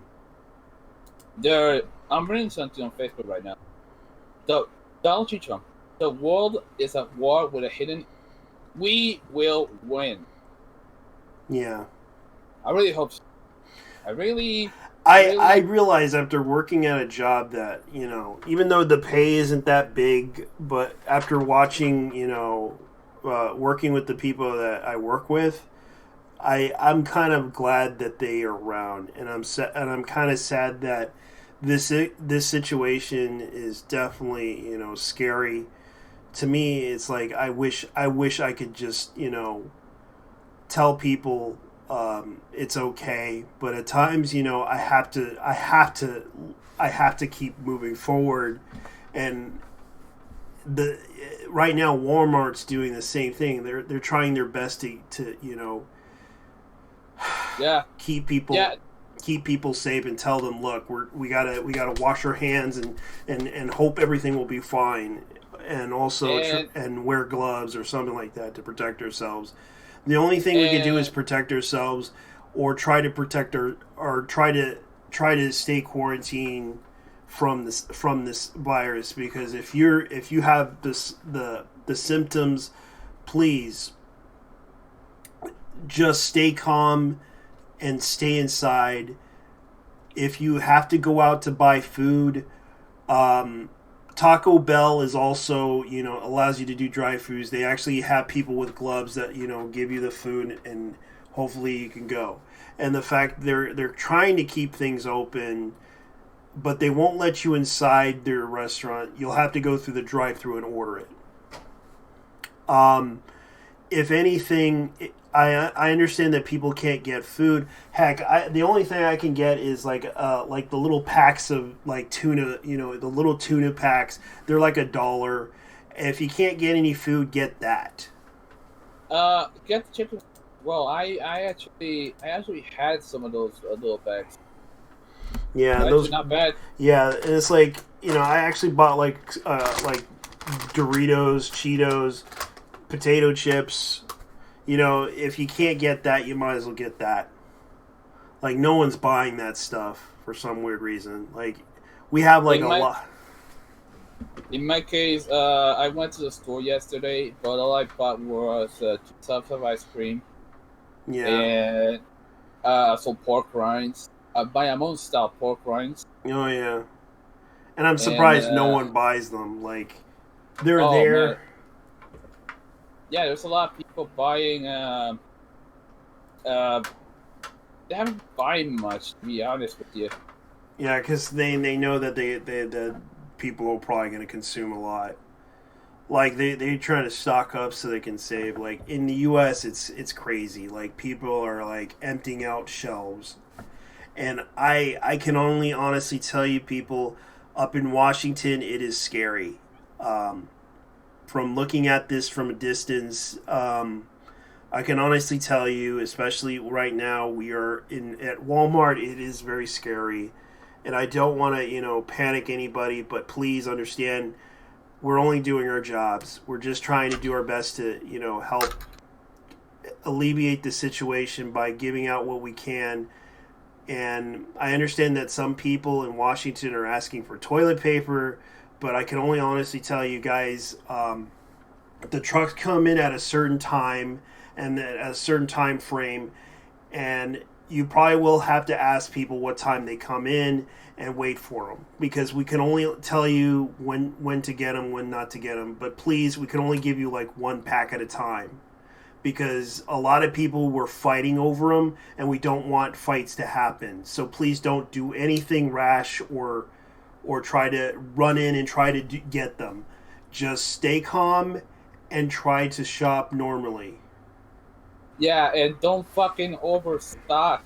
Holy hell, dude. Because if you need it, you need it. But don't try to because right now it's just like there's the panic buyers and the panic vendors, and that's a bigger situation as well. Like people are ordering like through Amazon trying to price gouge things, and if you have to, you can report them for it, or they're probably going to go to the flea market to do it.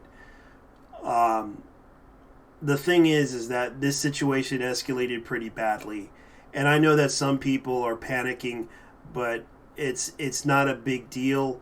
All you have to do is protect yourself from this virus. That's all you can do. Don't try to, if you see somebody that's like infected or you suspect, just keep your distance from them. Like the virus can get you at least for can't get you for more than 6. Yeah, because it's kind of a problem, and the problem is people are getting like really upset about this situation. Like people are like overspending and buying a lot of quantities of food. Like the biggest thing I'm going to tell you, if you need to desperately buy food, I'm surprised no one buys baby food. That's like the main survivalist food that people do. Oh yeah. Now that I think about it. Yeah. Why would they? Yeah. There's a lot of kids in here. Yeah, like I can give you guys a list of foods that you could survive off of: baby food, M&Ms, and the packs of tuna fish that they have. That's like 3 things you can look up. I have numerous of potted meat, the tiny ones, and those little cans will get you through with some peppers. Yeah, there's also Spam, but then again, not many people. Oh yeah. Yeah. You need Spam. Yeah, Spam's another survival food. And any luncheon meat, basically.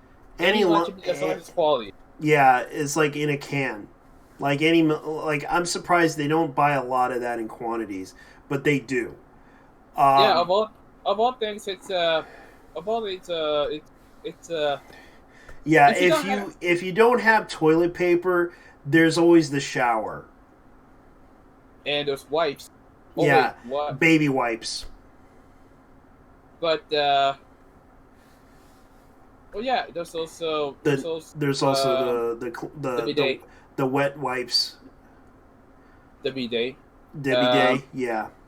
If you don't have any, if you can't use a towel and rewash it, like buy like cloth and wipe your ass with it, and then put it in like some type of washer and dry it in there. Born to shit, forced wipe. Yeah, because those are the type of things you'll see on the list. Say it with me, JT. Say it with me. Born to shit. Forced to wipe. Forced to wipe. Shit. Yeah, yeah. The other one are leaves. That's another one. Leaves are another one. That's a survivalist. That's a survivalist like leaves, but don't go with poison ivy. That's the biggest mistake that most people in camps do. Like they always have to wipe their ass with leaves, but they accidentally have poison ivy. That's a pure. Make sure you know what leaves you use. Yeah, you know what? Some people do start poison ivy, so yeah, never mind. Yeah. Poison ivy is good for your bunk, Yeah, there's also palm trees. Like in Puerto Rico, they use palm trees to wipe their ass. They use sand because sand is usually, from what I remember, sand is inert when it. Yeah, that's true. That's another one. There is something that's flying around, and people are saying that now that the COVID-19, but as a whole, the heat won't kill it. Oh, really? At least that's a rumor. I'm not sure if it ever got confirmed. Nah, I can't really confirm any of this stuff. That's something that WHO claims that the coronavirus won't be killed by heat. There's a lot of people writing falsely out here. Yeah, there's a lot of false rumors. Especially there was a hack incident with the health department with their website, and of course a lot of people are kind of like talking about this. But the only thing I can tell you guys,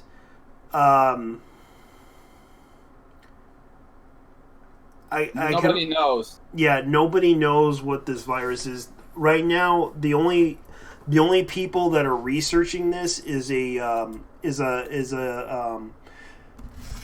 computer charity that's doing this, and I can show you guys the Twitter address of this, because they're right now they're doing this research about the thing.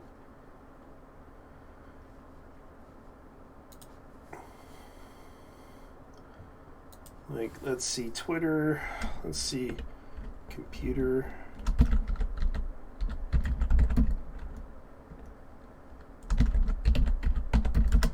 Okay. Let's see here. Let's see. Okay, so Bernie Sanders is saying that Trump and his allies are stoking. Here's what's going on. Here's what's going on. NVIDIA is calling all PC game owners to put their systems to work to fighting the CV-19. And if you have a gaming PC, you can lend your graphics power to fighting the COVID-19 outbreak. That is not a thing I ever thought I'd write, but it turns out in 2010 and occasionally weird in good ways too. NVIDIA is putting out a call for PC gamers everywhere to download the Folding House application, starting to put their spare clock cycles towards advancing humanity's scientific knowledge to the communal advantage. The program links computers into an international network that uses distributed processing power to chew through massive computing tasks, something that gaming grade GPUs are quite good at. As it turns out, you can turn the application off and reclaim the GPUs in full power for playing games whenever you want. Hey Opie, how's it going? So NVIDIA, so you're interested? What? I'm actually more concerned about data mining and shit.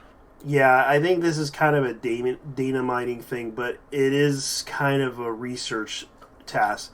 It's basically they're trying to P2P computers together to create one big supercomputer.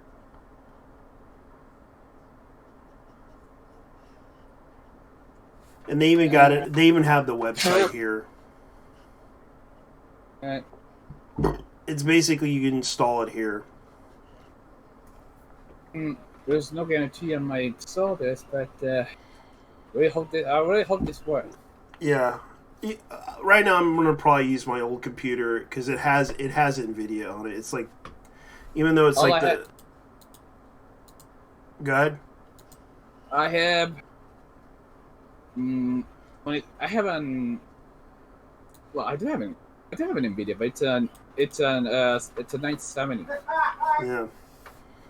Oh wait, it's not NVIDIA. It's one of those AMD. It's an AMD Lenovo PC game computer. Oh, the AMD computers. So, yeah, it's not bad. They could probably work. Yeah, because a lot of people are talking about this, and this is the you can download it from here. This is the website. It's called Folding at Home. It's basically kind of like that. Right now, they're doing medical research according to their website. Like, this is what they're trying to do. Like, you can donate your computer, give donations and gifts to your family, friends, and colleagues. Check the company matches the funds. This is what they're trying to do. They're trying to research this. Dear Lord. So, the only thing I can tell you right now is that you can even start up your own team to help out with monitoring the stats and updates automatically available to download the rules for use. Because basically they're trying to dig deeper into the whole issue with the coronavirus. You hear that? Yeah. That is the curfew alert. Oh, great. At least here.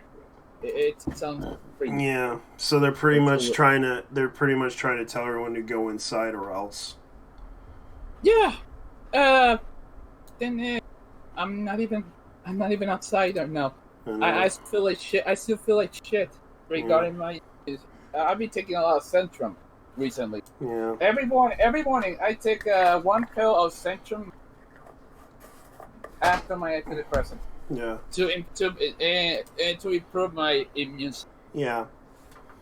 So this is what they're trying to do. This is the update on Folding Homes efforts into assist research around the world, taking up global fight against COVID-19.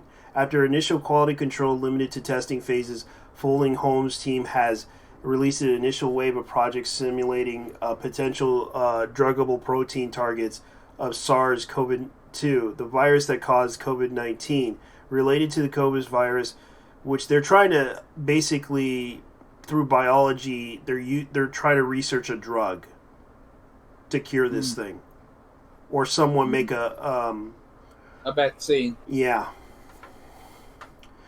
And this is the initial wave of the project focuses on better understanding how these coronavirus interacted with the human ACE2 receptor required to viral entry into the human host cells, how the research might be able to interfere with them through the design and new therapeutic antibodies or some small molecules that might disrupt their interaction. In the coming days, we hope to take advantage of some of these new structural biologies and biochemical data that being repeatedly released in research around the world, who are working to understand these viruses and strategies. So the only thing I can tell you guys, this is basically they're going to hook up a whole bunch of computers online to make one big supercomputer, which is P2P, peer-to-peer sharing. So it's our only hope. I would only say this because it is our hope. This is the it's basically to research this virus. So this is basically the plan, is to basically use all the gaming computing power through NVIDIA or whatever graphics card you use. It doesn't matter. This would help research this idea. And if I can convince my family about this, they would probably agree or disagree with me, even if they think I'm an idiot. But I will convince them and tell them, look, this is for research purposes. And they even below we could provide a short description of the project. Note all input files being made available to GitHub and the research. They even give you full transparency on what they're doing, and you can look up what they're trying to do right here at their website. I'll probably link down this website to where you can download this on Twitter if you want to know what this is about. I can only tell. Never mind.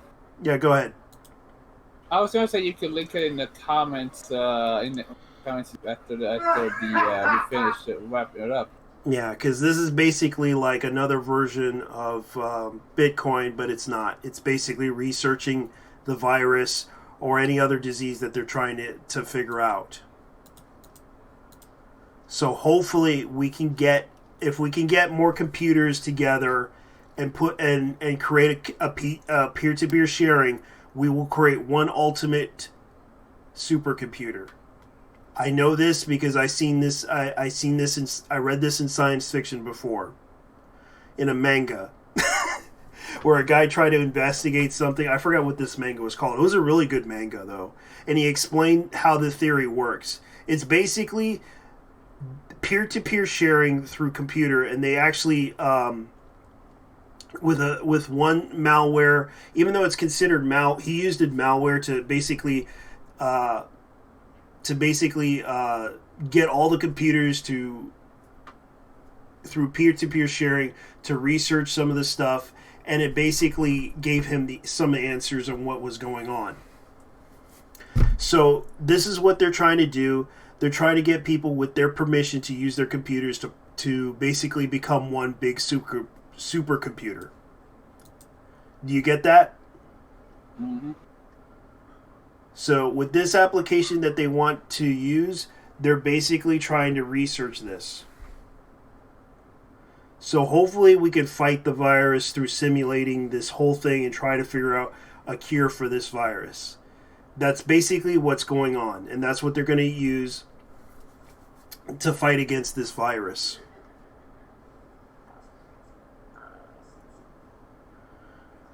So hopefully we could fight this virus and try to figure out a way through the magic of the internet. We could probably fight this virus.